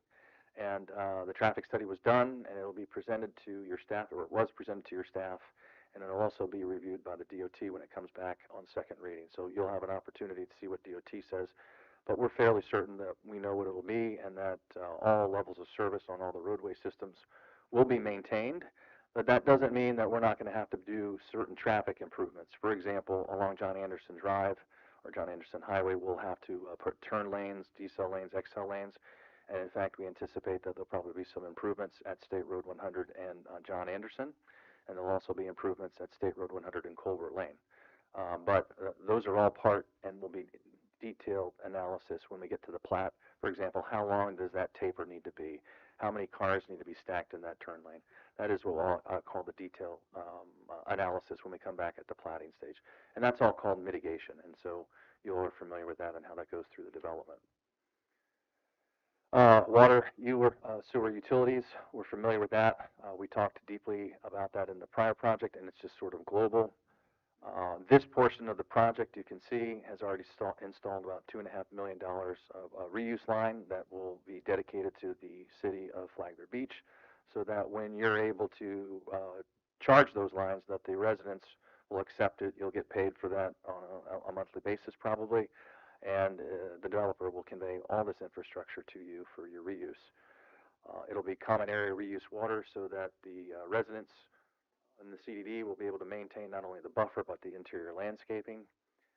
When we go to do the building permits, each of these homes will pay your full freight and impact fees to the city, and that's estimated to be about $2.8 million just for this portion of the project. You recall we've been through this. This is a portion of what the city has gone through with the county and ourselves over the last 2 years, discussing utilities, and the city has represented to the county and the city that utilities are sufficient, particularly when you get through your expansion.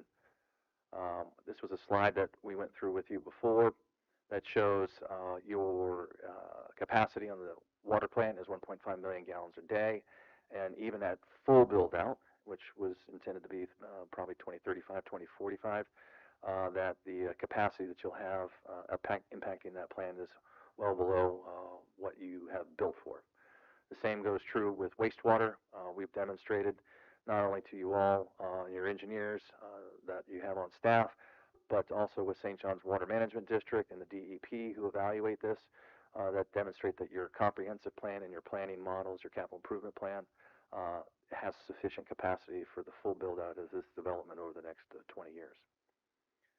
Public safety, you've already heard that we had donated sites in the master development. The first one was before you. But I wanted to draw your attention that over the course of time, we're estimated to pay a significant amount of fire and impact fees to you all, and we'll have to get through this maybe in the next round with the county and the city of Palm Coast as to how our governments want to maybe redistribute response times with fire stations and the like. But we're here to help and participate in all of that. Public schools, under the interlocal agreement, which you are part of, and the county, it requires that at this stage in the process that we ask the school district as to what capacity is available and how this will impact. They issue a letter just basically outlining the numbers. And when we go into platting at each phase, that's when the school district will reserve capacity in the school system for us. And that's the time when the developer will have to pay their mitigation.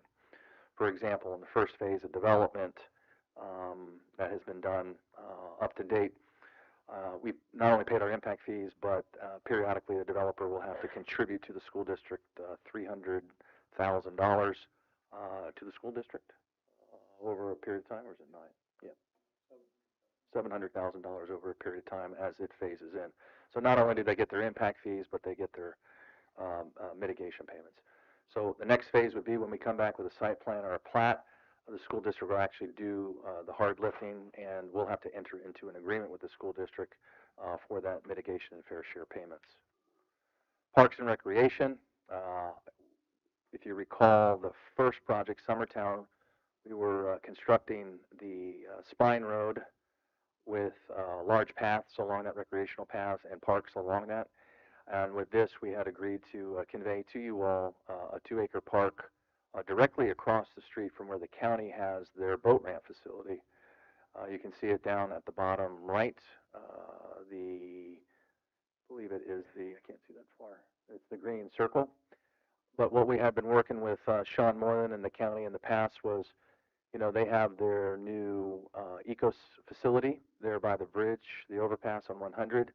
And the discussions have been is how do we connect that area along the east side, or so the west side of Summertown through passive recreation and connect it to this park, which will then always access into the county marina facility that is just directly south of our property along the intercoastal, if that makes sense to you all. Historic resources, we've been through this, nothing new. Open space, wetland protection, again, your PD requires that 40% of the development be in open space, and that's a requirement. So as we design each phase, the engineers and planners and developers will make sure that that is maintained in perpetuity, and no plats or developments can be approved unless that is satisfied. In this portion of the project, we have also already dedicated 42 acres in conservation of that, and you can see that it's usually it's along tract A. Wetland buffers, that'll also be consistent with your plan and well as St. John's Water Management District. This property does not discharge into the Bulow Creek, which is OFW waters, Outstanding Florida Waters. So it has a different constraint on how to provide wetland buffers. This property drains internally, and all stormwater is maintained on site, and then ultimately after it meets its cleaning requirements per the state and federal guidelines, it's discharged into the intercoastal, similar to how Grand Hammock Dunes and other developments along the intercoastal are. So here's your environmental slide. We can talk more about that if you'd like, but again, it's the same as we have in Summertown that we had negotiated, including those portions of the project that are subject to the tree protection criteria that is in Summertown also. Again, we just talked about drainage. The drainage is maintained by the HOA and the CDD, so none of the drainage is at the expense of the city, including, I draw your attention, the roads and utilities within there. Those are all CDD owned. They'll be maintained, so the city does not have to maintain our roads within the subdivision. So, quick summary of the project for you all. Is it before you? 377 homes, 16,000 square feet of commercial retail, 150 slip marina. We have a significant conservation and recreation set aside, which will be at a minimum of 40%. The roadway buffers, the utilities that we're donating and constructing for you all. And I think I can just stop right there and answer any questions that you may have. I think there was also a question by the community about short-term rentals. Much like we have in the Summertown, we requested and had negotiated with you all that short-term rentals are permissible in areas that are not detached single-family homes. So we didn't want to interrupt neighborhoods, single-family neighborhoods with short-term rentals. But particularly on this site around the Marina Village, we're looking to have short-term vacation rentals for boaters, people who want to visit the city, participate in the village of Summertown, as well as Veranda Bay. So I hope that answers your questions about short-term rentals. So I don't think I have anything to add. We're here. We have our planners, another lawyer, we have our engineer, we have our traffic, and we have Ken to answer any questions that you may have. So we'll pause here and open it to you. Anybody have any additional questions or comments regarding public comments or comments that the city attorney, or excuse me, the developer's attorney has presented? No? Okay. All right. Just make sure we covered all those areas. I did actually have a few questions, and I do want to address a couple public comments that were made. Okay. I'll start with you. So, can you kind of go into I know there's some comments made about the marina, and, if you look at a map, it is pretty, it runs parallel with certain areas on our barrier island that are very susceptible to flooding. It's, down there towards South 23rd, and, they run pretty closely. Would you mind speaking to the marina a bit, the environmental concerns, what the permitting process looks like, what the contamination may look like in a marina such as this, where there would be a little bit more boat traffic and such coming through there? Sure, Mr. Sherman. I think it's best suited that Mr. Belshie address that, since he's been working with the marina operator and can answer those specific questions for you. Thank you. Those are all good questions. There's been a lot of talk through the last couple of years about flooding and floodplain. One thing that I can say, and Kevin, you stop me here if I speak out of turn, or incorrectly. Once you go in and dig a big hole to create a marina, you actually create more capacity in the floodplain itself. So that by itself should, help in theory, along with the big giant compensatory storage pond that we built already on the property. But as far as the environmental concerns, obviously we have to excavate, and we'll be digging in an area there that has a little creek that dumps into the intercoastal, which will do the flushing for us. It's an area much like what you see up and down the intercoastal. I don't think there's any particular environmental specific, uniqueness to it. It's currently got pine trees on it and a few hardwood trees that'll have to be removed, but we're basically digging a big basin.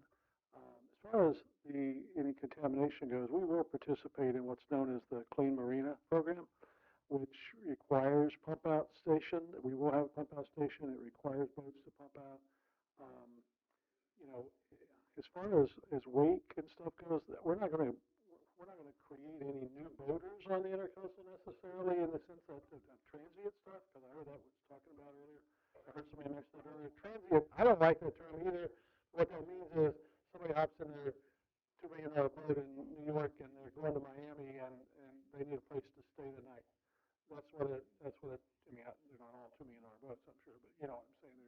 Someone has to have a place to stay. And again, Dale can speak to that. That was a big deal for Fernandina Beach when they brought in some transient slips. We are actually currently working with a marina operator to design this facility so that it can be operated as a commercial marina, much different than Marina del Palma. I heard the comments about it. Marina del Palma is a private community.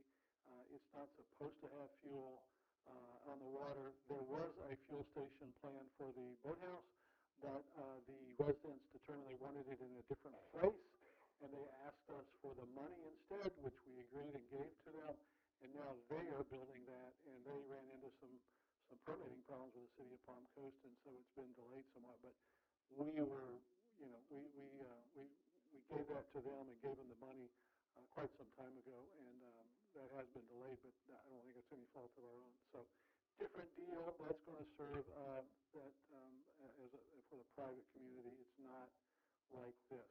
So will there never be a spill in a marina? I can't guarantee that. The gentleman talked about that a minute ago. He always sees that. I see it occasionally in different marinas, but again, I think that's, you have containment systems, you have plans in place, and you just deal with those kind of issues when they come up. But it's a facility that's really needed in this area and will contribute, I think, a great deal to quality of life and also to the local economy. So I don't know if I answered your questions. The process is that we start off with a plan that you guys agree to, and then we take that through the system of the Corps of Engineers and DEP and St. Johns River Water Management District, which puts us through a lot of a very rigorous process for the engineering and the way water is going to flow and flush and all those kinds of things. So I leave any of the agencies out. Kevin, Fish and Wildlife, anyone else? No. But anyway, we go through a litany of government agencies that all get a bite at the apple, and so it will not be something that can be built without a lot of government regulators looking over our shoulder and making us do it right. Thank you. And City Attorney, would you mind touching on the comment made about the Water Wars agreement and some of the matters that were brought to our attention? Two things, and I won't go through everything I did at the last meeting on Summertown, but one, remember there's nothing for free. There are impact fee offsets. So it's not you get a free wastewater, it's you get a wastewater or a wastewater treatment plant, and then you credit the developer the impact fees for that expense. One, the other point that I just wanted to remind was that Water Wars agreement was an issue we raised when what has been approved by the county was approved there. And at that time, the county said that was not a development issue, that was a contractual issue between the city of Flagler Beach and the developer, and that's what I talked about last time. If you look at that settlement agreement, it does. It ties the plant to the water. And so when they came in with the development that was approved by the county and asked for the water, that was raised then with the commission that this may be your last good chance to require that plant, and the city determined at that time to go ahead and give the water. Thank you. Can I add to that Sure. too? So, the law and the litigation that went on was complex. Mr. Tanner practiced for 50 years, so he's an attorney, so I'm sure he can read it. But one of the things that they forgot to tell you all is that subsequent to that settlement agreement is that this body and the county commission entered into an interlocal agreement for water and wastewater service area. It's recorded at OR Book and Page 2129, 1549, and that was done with great haste, and I know Adam Mengel was part of it, so he can answer them, in 2016, so years after the settlement agreement. And what that interlocal agreement did is it basically seceded the area along John Anderson that was originally the county's service area to Flagler Beach. And so it says right here that the city shall be responsible for installation improvements of procuring their installments from the developer or third party as they deem necessary by the city for the delivery of utility services. And so what the county has taken the position is when we started this annexation, Heidi Petito contacted the city when we were annexing from Palm Coast into Palm Coast, and that discussion happened with the county. And so at that point in time, the city's position has always been that area is now ours, the John Anderson corridor, which is an exhibit to the settlement agreement, and it's up to the city to resolve it. So there is discussion in the settlement agreement about that, about the prior developer would create a reuse system, but it also provides that it would credit the developer $865 865 ERCs, and in today's dollars, it's about 13 to 14 million dollars. So, that's why the city staff, I think, has always taken the position that, no, developer, you don't need to build that and then get $13 million from us for the credits. We do it because we're doing it a lot cheaper. And that was part of Dale's letter to the county, that they're providing water, wastewater, and utilities. And so, rather than build that plant, what has the developer done? The developer's contributed about $2.5 million in all the reused pipe that will be dedicated to you all. So I think the city staff and you all have always taken the position that this interlocal agreement sort of amended that settlement agreement, and that you all are in control of your own destiny to service the whole area, including the project to the south that they mentioned. I forget the name of it, but Seaside Landing. And so that, I'll give you an example. We were doing a project on Old Kings Road South. As you recall, the county sold all their utility rights. They got out of the wastewater business, and they sold it all to FGUA. And so we were working with FGUA in the city, and they agreed that this is the city's service area. So what wasn't ever brought up to the commission or to you all is that there's a subsequent agreement amending that settlement agreement that gives you all full authority to deal with utilities as you deem fit. Can you also speak to you mentioned the intersection of John Anderson and Moody, and also the Colbert. Could you speak to that intersection? Because I know that, intersection, I know the county actually had something looked at with the TPO as well on that. But can you speak to what improvements would be done, and would you guys also be looking to direct traffic more down the Spine Road to take some of the pressure off that scenic road, or how are you guys going to engineer that, or work with FDOT and the TPO? Correct, right. So it is an FDOT road, State Road 100, and I think everybody understands they're going to tell us what to do, right? So how do we improve Colbert Lane and State Road 100? When we get to the development stage, we'll have to run another analysis at that intersection, and the DOT will tell us what turn lanes we have to put in, light. We can do some timing on that light there. We're going to actually have a fully 4-lane intersection there, and so the actual design of that will happen at the time when we start to develop the commercial. What the traffic study shows is that the level of service on the roadway system is maintained. Now at State Road 100 and John Anderson, the John Anderson is a county road, and State Road 100 is, excuse me, the state road. And so the traffic study shows that when we get to that point, we might have to make some improvements to the turn lanes, and also we might have to make some improvements to the timing of that light. We always see that people are sitting at the lights a little longer and it backs up. But that mechanism happens when we get into there, and the reason it's done at that time is because we don't know when the timing of development will happen. And so when we go in there, we'll know exactly how many units will be affecting that intersection there. As it relates to the Spine Road, our traffic study shows that a significant portion of our development, particularly when accessing the commercial or the highway, will use the Spine Road. I mean, there is a split. Some will go to the right down John Anderson, but a majority of them will go down the Spine Road, as will many of the residents on John Anderson. It's modeled. And again, that modeling is dictated by you all, the state, the TPO, Regional Planning Council, and I think the city of Palm Coast was part of that too. So those are the plans, and the traffic study enumerates all those types of improvements that are necessary at the time we plat and design and construct. Thank you. All right. I think that's all the questions I have. City Attorney, where do we go from here? Do we need to look for motions, or go ahead and, or how? I think when we went to the additional material, the public, where you had left off as far as commission discussion was what you were going to do with developers' offer on the annexation area. And I think that's your threshold question, because that will guide you through the rest of the 3 items. But I think that's probably the first part to start off with. Okay. So where do we go from here? Where do you guys, the offer is on the table from the developer.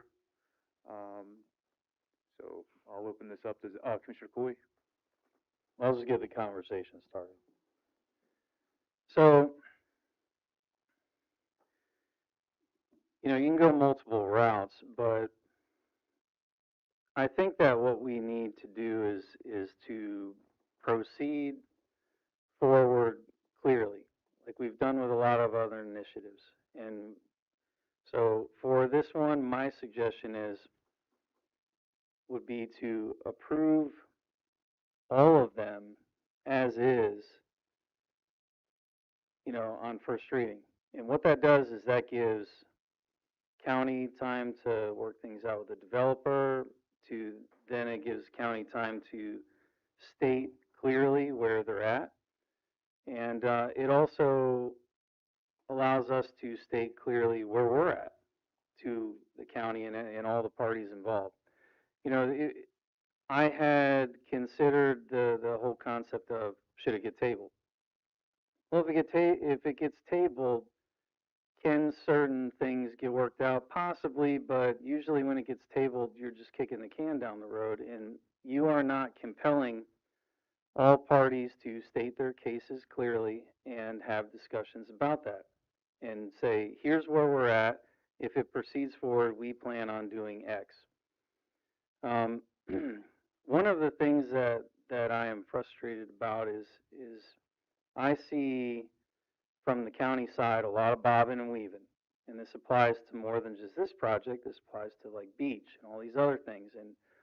And we have clearly stated through our initiatives where we are. And we haven't changed our position, but we said,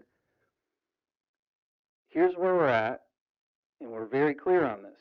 And then something else, all the politicking will take place at county, and then they'll come back and say, what about this? And we have to then restate clearly what we agreed on again.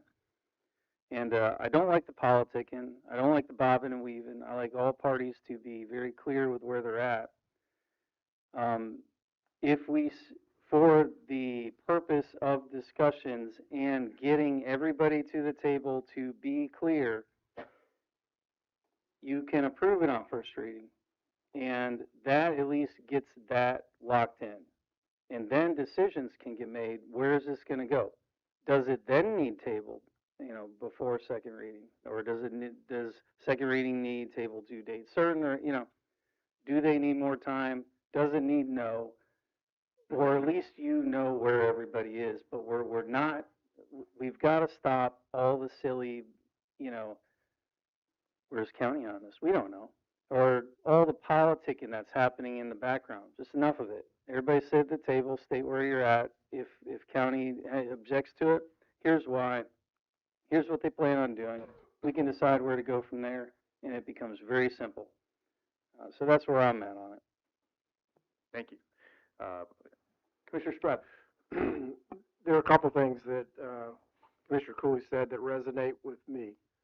As I said earlier, given some of the concerns that I have, one primary one being the perception of potential litigation, which I want no part of, combined with the fact that there is a potential for those concerns to get resolved on January 28th, which is still nearly a month before what would be second reading. So I have that, and it's a hurdle that the parties are going to need to get over to have my support if we approve first reading and then we have second reading. It is a hurdle that needs to get resolved to my satisfaction. The one thing that Commissioner Cooley said was in supporting the potential of approving first reading, knowing that we have the better part of 6 weeks before a second reading, knowing that we're going to have the county weigh in on January 28th. And I have other concerns that I haven't spoken about a lot tonight, but they concern, for example, the marina. There's some marina issues that have come up in the past week that I feel I need to have a better comprehension of. But again, back to Commissioner Cooley's comment about not approving on first reading, that would be kicking it down the road, and how that typically winds up with parties doing nothing. What I see in my daily law practice is something very similar, and that is when a lawyer goes to the judge and asks for a continuance of a trial because the parties are talking settlement. To me, a wise judge will say, no, we're going to leave the trial right there because that will cause you to settle if you're going to settle. And I kind of equate that here. And I've seen it, if not in this case, in other ones where we have tabled items. And then so nothing happens, and then there's a flurry of activity at the end. I'm not interested in that. This is already teed up for January 28th before the county. If there's a second reading, it'll be about a month after that. I'm not interested in kicking that down the road. It's time for us to come to a resolution, and I think if the pressure is on the parties to do it, that time frame is conducive to get it done. So for that reason, knowing that any vote on first reading is 100% reversible on second reading, and also knowing that, as I said, for me, there's a lot that needs to happen, but I'm not interested in delaying the process to at least getting to a position that we can get these issues worked out to my satisfaction and then to the board's. Thank you. Mayor, do you have anything? I would agree with Commissioners Cooley and Bradley with that premise of keep it moving. If we pause now, we've seen that happen before. It's just another year down the road or what have you. There's no negative connotation to approving first reading, knowing that second reading can be fully discharged. Thank you. Commissioner Bohan? Commissioner Cunningham? No, go ahead. Oh, do you have anything, Commissioner? This has been a long road, to get to this point, and, it's, 2/3 of it's already already done, except for, the finished houses, but the neighborhood's all built. So it's gonna be there, whether we annex it or not, and I think we ought to annex it. So, I think, I agree with Commissioner Cooley's thought that, let's just do the whole caboodle and, give us five weeks or more to, learn some more about, the temperature amongst, the public and the county. And, we can make our final decision, late in February. So. Commissioner Cunningham? Yeah, I had a question. Did I understand you right when you said Adam Engel created a new agreement in 2016 to replace the January 31st and 2007 water wars? No, sir, that's not what I said. The city took over the county. When the county got rid of their water program, the city took it over. So that interlocal agreement modified the water wars agreement as between the county and the city, and that the city was taking over the county's service area. Yeah, that agreement is between the county and the city of Flagler Beach. All I meant to say, if I misspoke, is that Mr. Mangle is aware of that process because I believe he was part of the county commission at that time.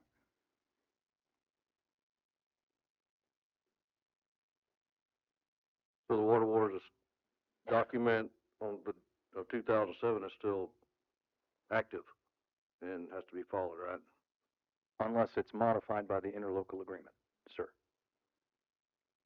Wouldn't all parties have to, No, sir. City of Palm Coast and county and city? That agreement was specific as to the parties being able to negotiate amongst each other to affected parties. So like with the city taking over the county's service area, the county has the ability, even though the water wars agreement exists, to assign to the city because those are the only two parties affected by that.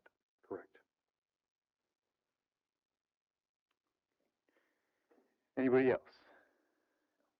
All right, Commissioner Cooley? Just so outside of all the discussion about county and all this, what I personally call silliness that's happening in the background, the whole concept of annexation has been on the strategic plan for a very, very long time. It predates me by a long shot. It's been on many, many years of strategic plans documented that it is an initiative. And the sole purpose is to make sure that if things are being put right on our boundary, that, and on top of it, if we have to service it, that, we are making moves to, number one, protect the interests of the city, but number two, also making sure that it's equitable, and we are pulling that into the city for potential, tax dollars. If we are servicing it anyways, and it's not ours, that's just strictly a loss, and that's not protecting the city, the citizens, our interests, or anything. But if one does research, this has been, an ongoing thing for a very, very long time. In this particular area we're talking about, this is already being developed. This was approved being developed.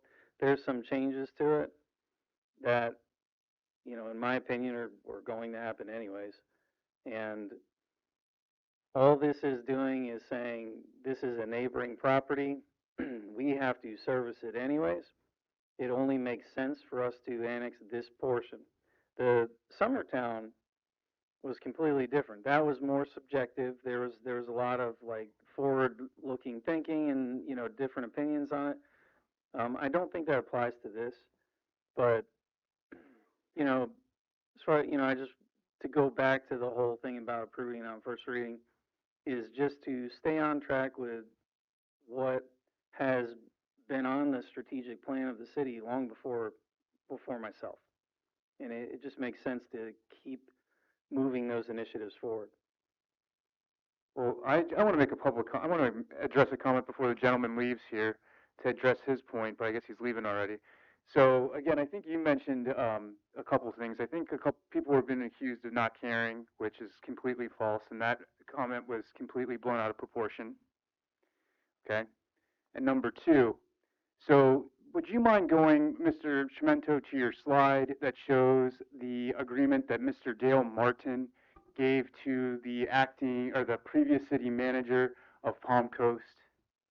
And I'll speak to this as well. My first meeting with Mr. Belshi and Mr. Chimento was basically ensuring that we were going to honor your guys' the water agreement, correct? When we first met, you guys, I had never met you guys before. This development was long gone, under my opinion. So when you asked the question about, the voting referendum, okay? If we would have not been able to bring this back to the board and not have that voting referendum, this community would have been gone. It would have been in Palm Coast. And people have mentioned, density, containment, control. We would not have any say over that. We would literally have a high density community looking in. And I think kind of to Commissioner Cooley's point, my viewpoint on what you were asking about the voting referendum was this point here exactly. I can't see that far away, but can you give me the date that letter was dated to the city of Palm Coast? There's a good possibility. I don't know how quickly timelines were or how close you guys were to going into Palm Coast, but that letter tells me that they were pretty close. So when I hear these things of the city being, we were kind of pushed into a corner here. If we would have, the voting referendum to see if we could annex this in, this could have been gone. And we would be looking at something far larger than what you're seeing here at this marina of 3-story buildings and high rises and different things. So to your point, to your question that you asked us twice, I just wanted to bring this back, full circle here as to why maybe some of us were in that mindset at that time when this was on our doorstep. And this, again, as Commissioner Cooley had mentioned, that we would be providing full services to these communities and we would not be seeing the tax implications that we would be providing in exchange for that. So just to give you, a little bit, I'll gladly speak to you about this more off, outside of the chambers or anything, but I just wanted to address to your point this evening. So I hope you have a wonderful evening. Okay. Well, thank you. Have a good evening. Thank you. Okay. Does anybody else have any other comments or questions regarding this? Yes, Commissioner glad you started on that matter. And you're right, that they were ready to pull the trigger with Palm Coast, no matter what everybody else thinks. That letter speaks a lot to it. But I can speak personally to it, that Mr. Belshi personally contacted me at the time they were ready to pull the trigger and said, what do you think your commission will do if I annex into Palm Coast? You think they'll fight me on it? I said, I really don't know. I don't know why. At this point, nobody thought we had the opportunity or to annex any of it because we had that 5% rule. So I brought it back up. I came here to the commission and told them, told us all that they were ready to go to Palm Coast, and if we didn't do something, then, it's gone. And if they had, we'd already be looking at buildings on both sides of the road over there right now. And the marina would be half dug out, so on and so forth. So that's when I brought it back to the commission to see if we would change it, because time was of the essence. Otherwise, we would have no control over it and no revenue from it. It was our last opportunity at any annexation of any size. I mean, we could probably annex a plot here, a small plot here or there, going down to the intercoastal, but it was our last chance at annexation that we seem to keep turning down. And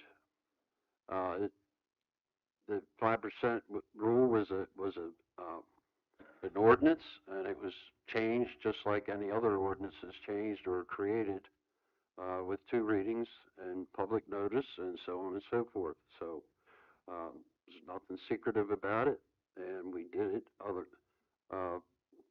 for our city's benefit, so we could control what was going on over there, and while you're at it, get some money out of it, especially from that commercial portion. So that's how it went down, and like I said, they were ready to pull the trigger and go to Palm Coast, but they wanted to be part of us in our city, and I personally welcome. So that's all I got to say. Anybody else have any other comments before we look, I guess, City Attorney, would we need motions at this point for all these for the first hearing? There was discussion, you ready for motions? Okay. Does anybody else have anything else, or I will go ahead and look for a motion? First motion would be, and I know you have the pre-annexation agreement on as Exhibit A, it's more as reference at this point, because that is one vote, and so that will be rolled into your vote on second reading. So no action is necessary on the pre-annexation agreement, it's for reference for you at this point.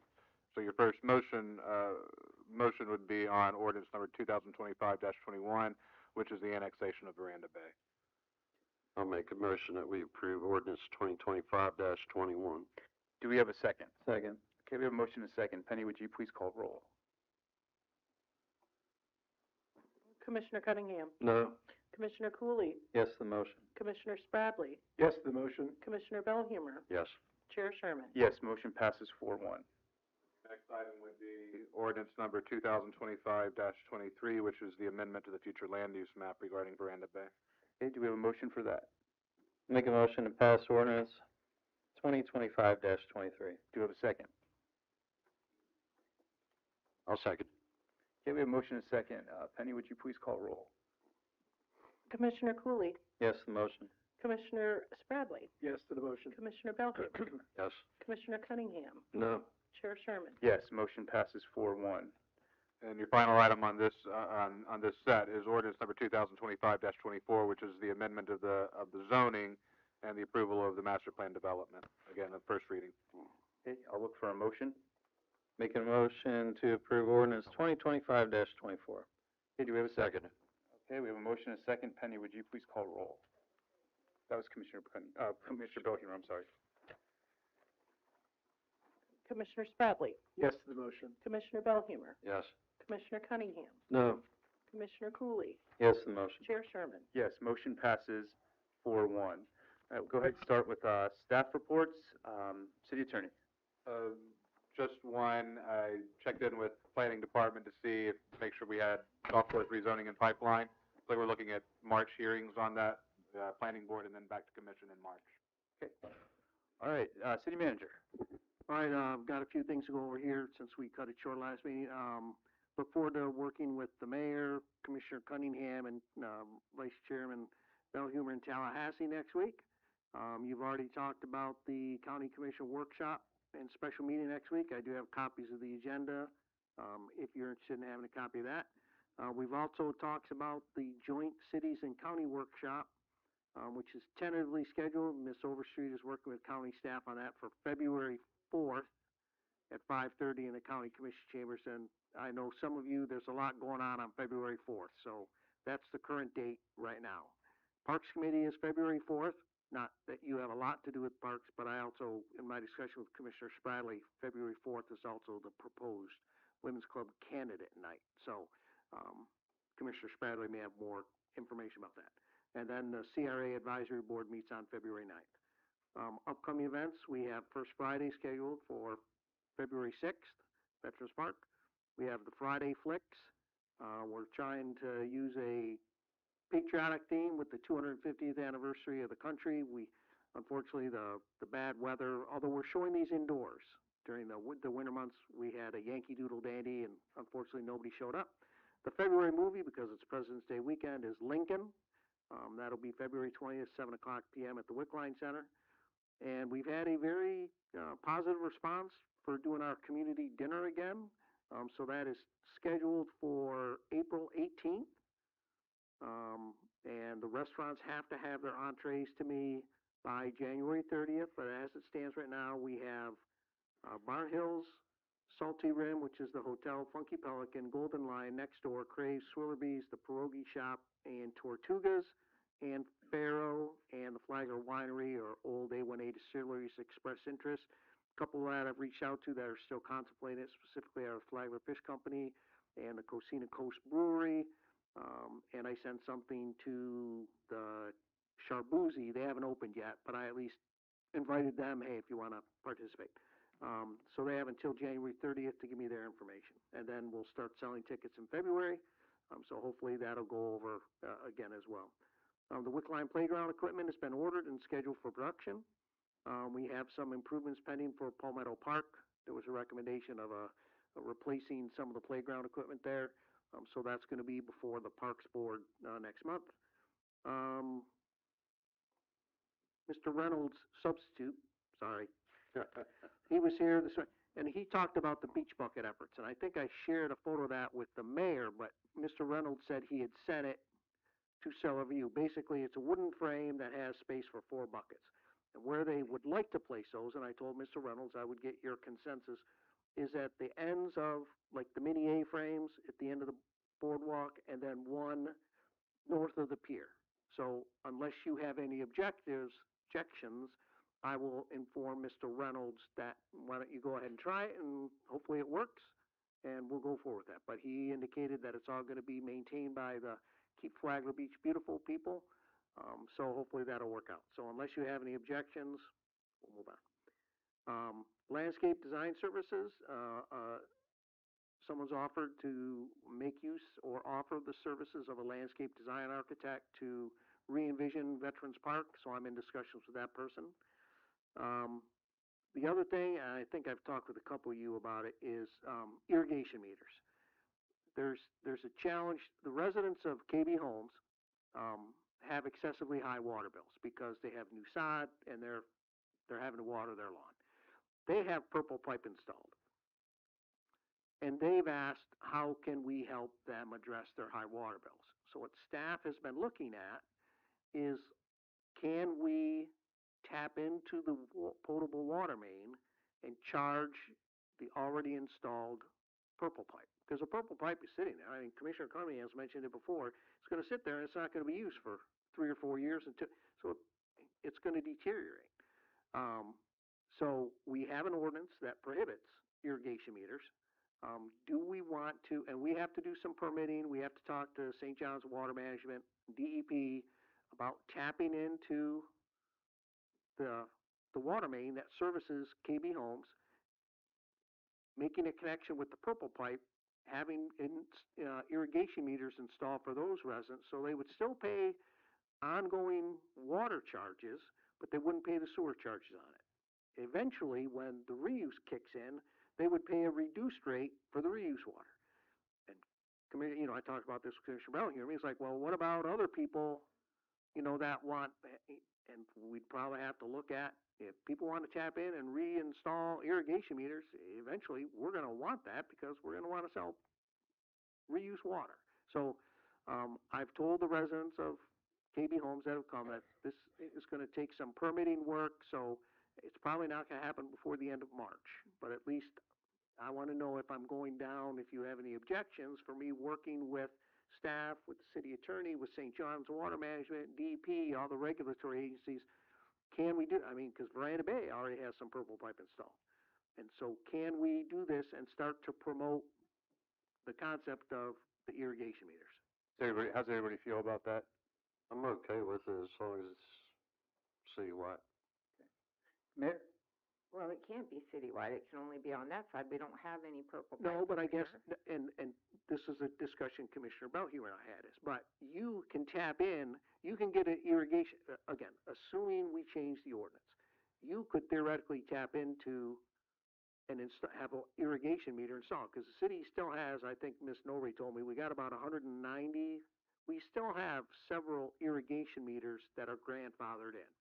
So if anybody wants to tap in to that, and I think this is Commissioner Belhue's point, is we need to make this available for everybody. And so the benefit of the irrigation meter is you don't pay, it's a separate second water meter where you deduct that amount from your total water meter and you don't pay the sewer charge on it. So it is substantially less. My other question would be, what does that do to our usage numbers? How high will that drive that for irrigation purposes? I think that's one of the things that staff has to look at. I think there are people that either my presumption is that people that don't have an irrigation meter that rely on city water are watering their lawn anyway. So it would actually be a savings to those people and not necessarily increase our water consumption. But our water fund and our wastewater, those fees go into the same account. So even if they're paying increased water rates because they're using more water, they're paying the higher rate. And so that actually, that all goes into the same fund that we can use for water improvements and wastewater plant improvements. But I told them it's going to be late, and it's not a guaranteed. St. John's may come back and say nope, because from the history that's been shared with me, the reason we stopped using irrigation meters was because that was part of a water conservation effort by St. John's River Water Management District. Yeah. So this is, and I've told the residents from KB Homes that we will explore it as long as I get direction from the city commission, but it's not a sure thing at this point in time, but we can at least look at it and see what happens.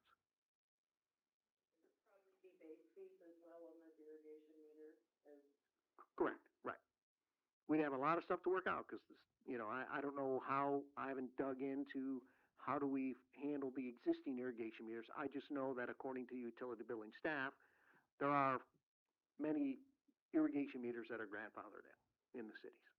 Mr. Court? I'm assuming that these would all be telemetry meters that are easy to pick up just driving around.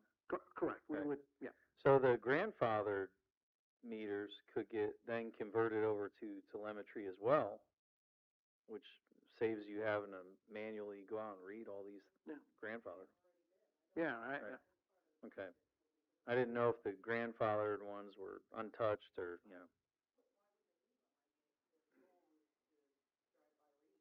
Right. But I mean, it makes sense. And back when that was a tactic of St. John's Water Management, that was pre the reuse water, before the purple pipe even existed. That's when everybody's discharging in the intercoastal.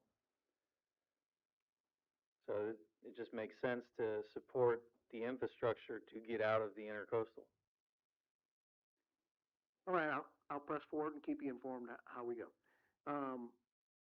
TPO call for projects. I shared with you the email about the timing for our beach walk project, and that's going to be a challenge, and I'll gladly talk more with you about that. But Commissioner Belhue brought to my attention that the elevated portion of the extremes of the boardwalk was actually a TPO grant years ago. And I actually reached out to Mr. David King. I think it was a project about 10 years ago, 2012, 2013. So one of the things that we could perhaps consider as a TPO project is what we've referred to as phase 3 of the beach walk. Is take that out of that project and see if we can get TPO funding instead of us, because our grant was originally for phase one and phase two. So the TPO call for projects, we have to have a project in by February 27th.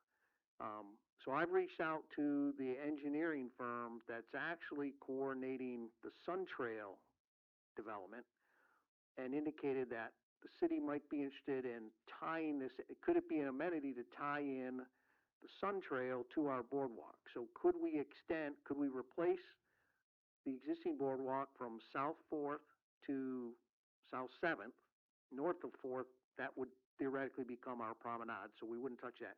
But then also go further south, south of 8th Street to at least 9th Street, and maybe even as far as 12th Street, because we're not sure where the Sun Trail is gonna divert in toward, Wickline Park. Either it can't be 10th or 11th, because those streets don't go all the way through. So, just looking for direction on would that be an acceptable, I plan on asking the engineer that's pre-qualified with the state of Florida, they're doing the Sun Trail work, give me a proposal for the design that we can then submit as a TPO project. How does everybody feel about that proposal from the city manager? I don't think it hurts to, it's grant money from TPO. They've assisted before. It ties Sun Trail together. To me, it kind of makes perfect sense. Commissioner Belheimer, did you have? Yeah, I'm the one that, Yeah. of course, brought up it was time for call for projects again, and we were successful, very successful last year with the possible reconfiguration of Moody here between the traffic signals. So we moved right. We didn't make it to the finish line this year, but this coming year we should. That we'll see something going on, and they'll start a study on that. The feasibility study. So just let's keep the track record going and shoot for another project, and a continuation of past project may look better to the people that review it, and it'll be nice to get rid of the blue stuff and make it all gray. That poor old blue boardwalk's about done. City manager, anything else? That's it? No, that's all for me, thank you, unless you have any questions. Anybody have any questions for the city manager? The DEP's not gonna let you cross-connect reusing potable water lines together. They won't let you do it. You have to tee off the water service and put an irrigation meter in. Yeah, the plan is not to eventually have both cross-connect. It'll cross-connect until, then we'll sever that connection when reuse is available. There will be no cross-connection between reuse once the line is active or once reuse is available. That connection would be severed. That's the general intent. But for now, because there is no reuse water, just make that cross-connection. They won't let you. They won't let you do it. You have to tee off of the water service for the potable water. Yeah, well, that's essentially what you're doing anyway. Right. But in their mind, it's not drinkable, not potable. So they won't let you go. Won't let you do it. City clerk? Yes, so I just found out about the Women's Club Meet the Candidate Night as a potential date on the 4th. I'd emailed Mary Lount today, and our email was down most of the day due to a server issue, so I didn't know about that. But there were 2 other potential dates the county offered as March 4th or March 25th. And I can communicate back with Lucy if you don't want to move forward with February 4th for one of those 2 dates. I gave you a handout on the DS tonight, and at the very top, the bulleted items were the continued discussion items from August 27th of lifeguards and beach nourishment, and new discussion items submitted by us, Bunnell and Palm Coast. And Dale had submitted the 27-28 4th of July fireworks discussion, legislative bills under construction, property taxes from Bunnell, joint planning from Palm Coast, and exploring healthcare insurance savings from Palm Coast. And then Lucy had also wanted to try to set ahead, dates for July or August for your meeting after this. Um, well, the only conflict, I saw on this was for the August 12th. Some of you might be away at the Florida League of Cities conference, so, if you have any other issues you'd like to submit for discussion items, it would be beneficial to know those tonight. And also, if you are not comfortable with that February 4th date, I would need to know that tonight as well, and would you like me to ask to move to the 4th? Does anybody have any issues with that date? I mean, I know we're running into the issue with the candidate night potentially. Is there any other scheduling conflicts? Have the Women's Club advertised that yet? Because No. I don't believe so. No, So, but I here's, mean, we could possibly ask them to move as well. They're already planning to, I think. yeah, here's what happened. When the 4th was circulated a couple days ago, I replied back that we had the multi-municipality meeting on that night, and would there be another available night, because I didn't want to miss either one. And I got an email last night which says, how does Tuesday, February 3rd work for you? I replied, that works, but I've never heard back, so I don't know. All right, I'll get hold of Mary tomorrow and ask her who I need to speak with over there. This was Joanne Solomon, who was. Okay, her Yeah. chair. Does anybody else have any other thoughts on what should be presented, or does anybody else have any other topics? If nobody does, I do have one that I'd like to see you guys talk about, and that would be, I've had this I know it's not like a broken record, but the intercoastal waterway looking to, that's a regional thing, that impacts everybody in the county, and I think, you know, a little bit of reading I've done up to our north and to our south, our neighboring municipalities that share this stretch of intercoastal waterway have some sort of dredging program in place. I'm not saying that's a solution to, you know, the flooding issues or things like that, but you know, we've had countless emails from constituents talking about the silt issues that you know that they're experiencing, and they've noticed along their property lines. We have one resident who has you know quite a few documented evidence that they tend to share with us on the regular. So I definitely would like to see if that would be something we could you know put out there to see you know if that's something that the joint group could potentially discuss. Because again, I think that you know this stretch of the intercoastal impacts every last municipality in the county. Could you be a little more specific for that? Is it about dredging? Is it It's dredging, yeah. It'd be specifically to dredging to see like about you know maybe coming together collectively to work with Find to go ahead and begin to start that process into looking into a potential dredging project, or you know seeing you know just having some sort of study done to see if it's would be effective to maybe address some of the issues. I know it would probably be pretty long drawn out. Oh, go ahead, Commissioner Belhumeur. All right, I saw Randy Stapleford not long ago, and we had a quick conversation, and he was talking about the canals getting dredged. So they've already done that. Right, but I'm talking about the actual river. Yeah. Okay. Yeah, like where you know you navigate your boat, you know, the channels and things like that, and you know maybe address some of the silt issues that we might be having. Again, I'm not a coastal engineer or anything, but you know it might be beneficial to at least have it discussed and see about looking to you know see if the county would be interested, you know, that collectively come together and have something like that looked at. I'm not sure if the intercoastal proper is what the municipalities are concerned about, though, because, I mean, the intercoastal still has giant tugs still going up and down, and so it's deep. And I've heard between our municipality and the city of Palm Coast is canals. Okay. Now, I don't know how to really tie them together, or if they need to be treated as two separate things. For instance, I don't know if the canals are taking on something from the intercoastal. I don't know anything about that.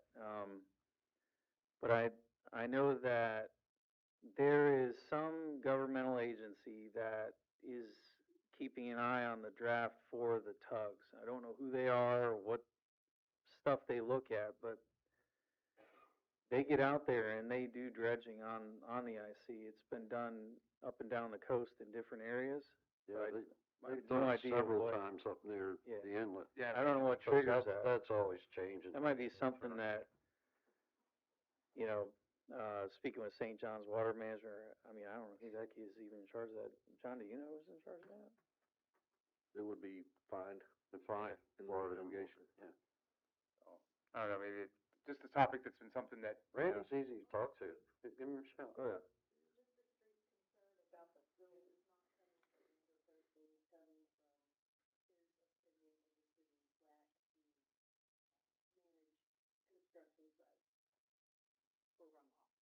Yeah, no, some of that's his point, but then there's other residents that mentioned silt to me as well, so.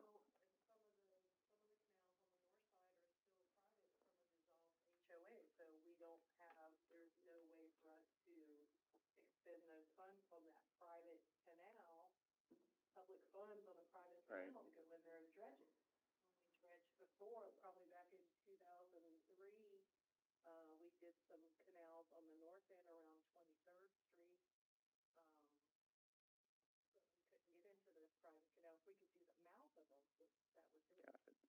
Okay, well, if you guys don't wanna, just a thought. Right.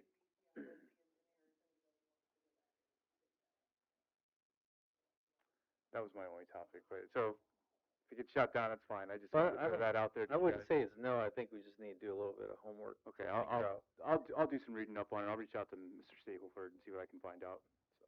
Yeah, I would tell you what, but he told me they're getting ready to start. Okay. They've done their. Sorry, that's all I. No, it's okay. I'll do some additional legwork with Find first before I go and I'll reach out to do that channel. One last thing, these dates in, July and August that are on the sheet I gave you, looks like this, or any of them, no-go for you, that's all. I would appreciate if it were on a meeting week for us. We're not. You've got a few days, you can get back to me on that. Okay. You could review those dates, and just tell me if any of those are not palatable for your.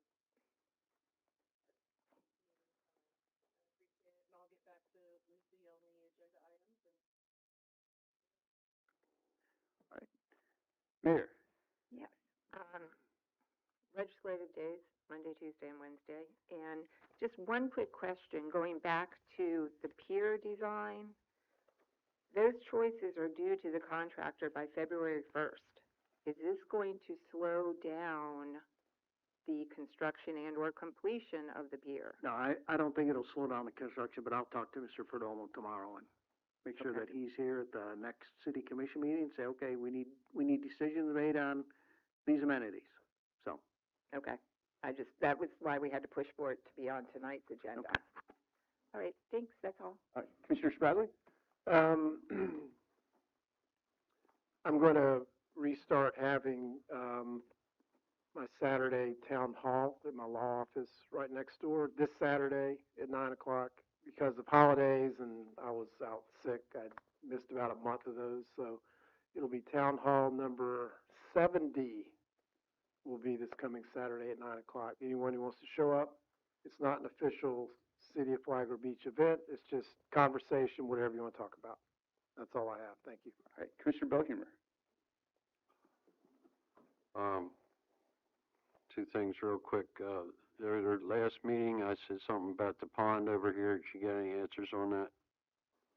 The city actually started working with, we have a contract proposal to dredge out the pond at 12th and Flagler, South 12th and Flagler, and we're working with FDOT to see if we can get add-on proposal from our contractor. So this will be before you guys at the next meeting to dredge the pond at 12th Street, to see if FDOT would be interested in having that contractor also dredge that pond. So we're in conversations with FDOT. Okay. Right. Right. Yeah. Okay, I just wanted to mix. So, one of the things I've been thinking about is, after Matthew and our road got rebuilt and repaved and parts of it reconfigured. We lost a lot of parking on the west side of, A1A down on the south side. And in the interim, there have been people that have been taking over the right-of-ways and preventing people from parking on the lateral roads, the numbered roads. One, for example, which I'm guessing most of you will remember, is the one down at 27th Street, I believe, where the guy planted all the sea grapes and stuff. Sea grapes are there, and now they're almost all the way out to the road, so people can't park there anymore. But they're 100% in the right-of-way. I just want to see if there's any appetite amongst the commission here that we systematically start taking back our right-of-ways on these lateral roads and creating parking for beachgoers.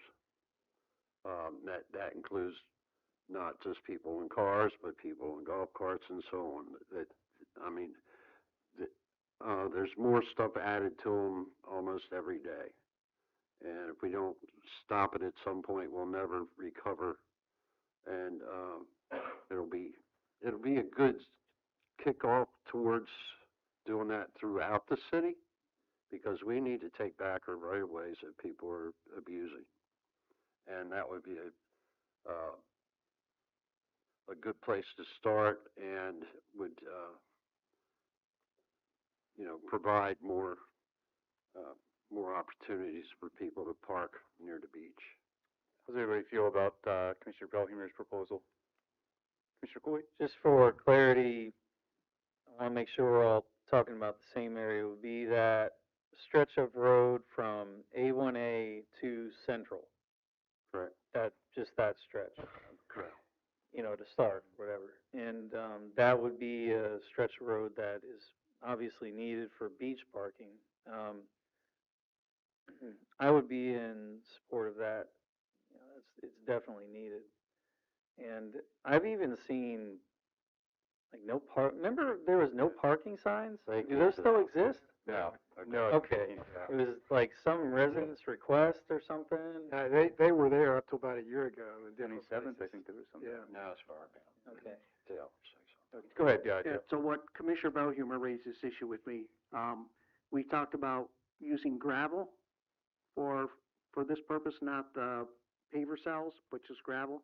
So I'll work with staff, and we'll get a cost per square yard of the gravel, and we'll get out and figure out how to mark. Again, I don't think we need to get to the point of surveying where the right-of-way is. We can eyeball it and make sure we stay on our side. But we'll make sure we notify the residents. Our right-of-way ordinance says we can do it with or without notice, but we'll extend the courtesy notice and say we're going to start. I think we talked about starting from 27th to 23rd was what we initially talked about. If that's... Yeah, I suggest we start the south end down there and work our way up. Yeah, I don't know necessarily if we need to gravel all of these blocks. Well, that's my only concern. There's Yeah. I mean, if somebody has, let's say you're not violating the right-of-way, right? You don't have sea grapes blocking cars, and you just have a nice yard. You're gonna go in and add a bunch of gravel to somebody's yard? No. Okay. Just want to make sure. It might not be that whole, I'm not necessarily thinking of the whole block. I'm thinking of what would be half a block. Or typically down farther north where you would have an alley, so it would be between A1A and the alley, that distance. I think if we're gonna do this, you do need to do gravel, because people in the downtown area, they know where to park. They park on the pavers. And how are you gonna, are you gonna create the illusion that, well, if we put gravel in some of the areas and not, we just have to be consistent in what we're gonna do, because if you leave it as grass, people are just naturally not gonna park there. If you wanna reclaim the right-of-way, I'm sorry, but it's our right-of-way. And how much do you aggressively want to take the right-of-way back? Workshop topic. Okay. And I would tend to agree with that, but, okay. Sure, let's do it. What else you got, Commissioner Buckner? Is that it? That's it. Commissioner Cunningham?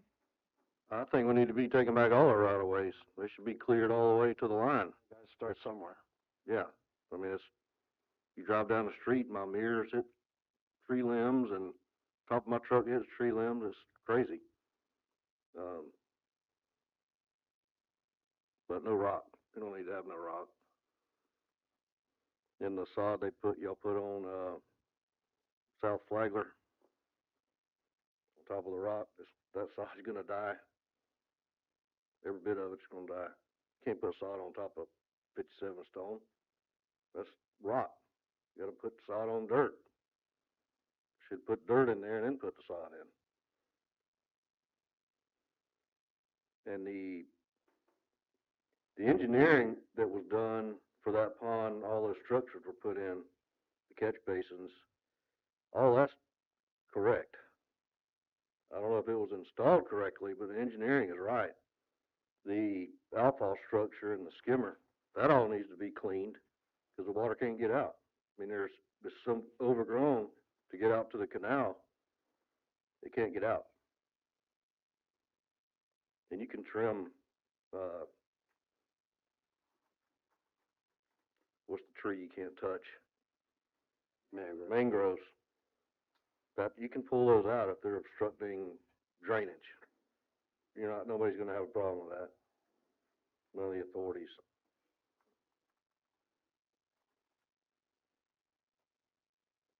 We were just talking about right of ways, right? Yeah.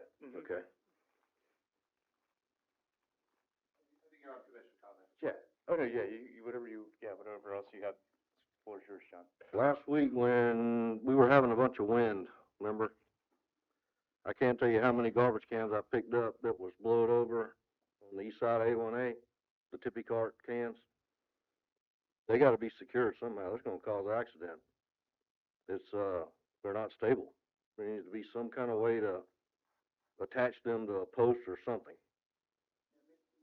Mr. Rodriguez is looking at different systems, whether it's a lanyard, whether it's a magnet, but Mr. Rodriguez is aware of that. He's looking for options to, whether you put them on a patio stone so it's a more stable, flat surface.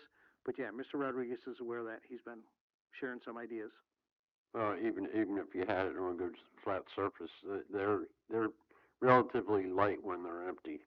Correct, So and that's the why he's wind looking will at, blow do you have to find a way to secure it to some degree, but also not inhibit the throwers putting it in the garbage truck. So that's what he's trying to address. When the nor'easters start coming, they'll be blowing out in the road and cause accident.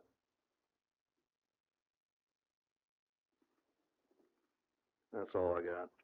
Commissioner Coy? Just, I don't, this is just a random idea that you're on the subject, but I don't know how difficult those are to get back and forth. I know we got trailers out there, but if you hit a certain mile an hour of wind gusts that are expected, just round them cans up. And when it passes, put them out. The only reason why I say that is, a really good working solution on something that dynamic is going to be a challenge. Versus have the day labor guys chuck them all in a trailer, run them in the yard, bring them back out another day. I don't know, food for thought. Comment I have is we have this county workshop coming up, the highly politicized legal, what should we call it? Propaganda show or something, whatever you want to call it. I'll be the one to say it. I wanted to see if there was thoughts and possibly look to get a consensus on asking our city attorney to be there with a court reporter to make sure that there is no confusion about what anyone says, and so we have a clear idea of where all the parties are, because they have a workshop followed immediately by a meeting, so they plan on meeting, taking action. I just think it's in our best interest, just to make sure that everything's accounted for correctly, and it wouldn't hurt to have the right information. Aren't their meetings recorded also? They are. We are. They could turn it off. Yeah, right. And wouldn't that be a shocker?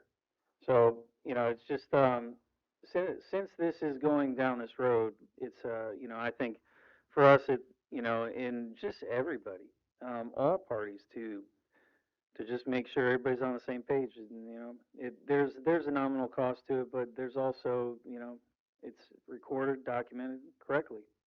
And then there is no confusion. Were the minutes correct? Was something missed?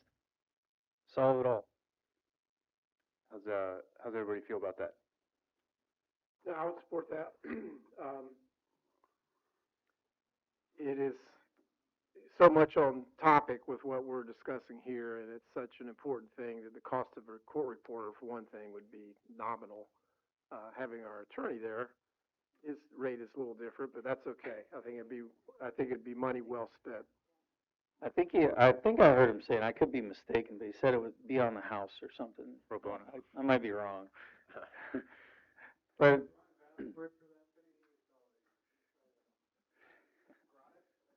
yeah. But, with what we have seen, and not this, but just previous high-profile, important initiatives, with all the last-minute maneuverings, and like I said earlier, bobbing and weaving constantly, I think it's money well spent. That's my 2 cents. I agree. So y'all are in consensus with that? Is it workable with the schedule? Are you available? Right.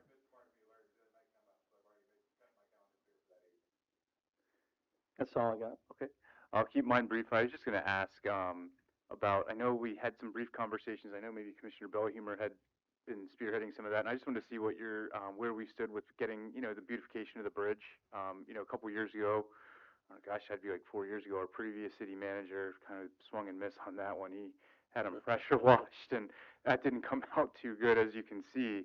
So I was just going to see, I know, is there any could you add that to your list with FDOT to see about, I don't know if that's us who would, because it looks like they probably need to be, the barriers just need to be painted. I'm not really sure because we thought the pressure washing was the solution. It's just, I'm just thinking of the aesthetics. I mean, because it was beautiful when we had the, 100-year banners up there and stuff, but just the overall.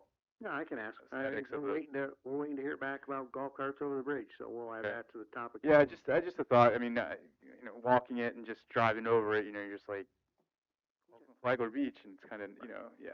Okay, that's all I had. I'll go ahead and open this up for public comment, for anyone wishing to speak.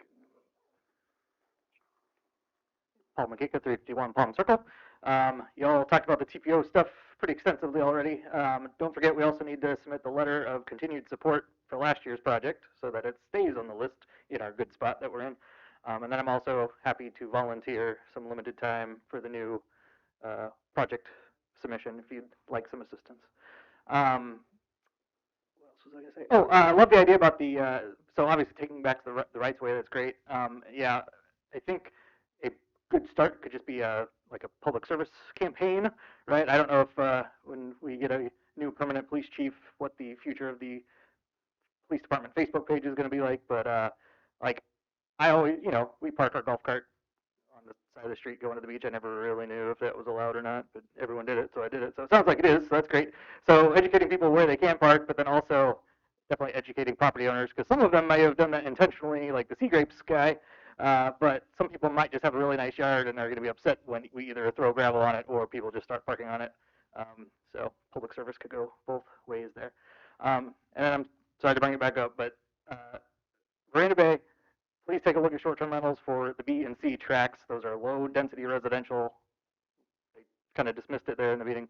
And then I really hope in their presentation they had their wastewater projections graphic showing 2.3 million gallons of demand, which is over our capacity. So I hope that was an error in that presentation, but you may want to just confirm that. So thanks a lot. Anyone else? I'll go ahead and close public comment. I will look for a motion to adjourn. Before you do it, so Mr. McKacob makes a great point about the public service, because there are a lot of homes that have nice yards that are not violating the rights of ways.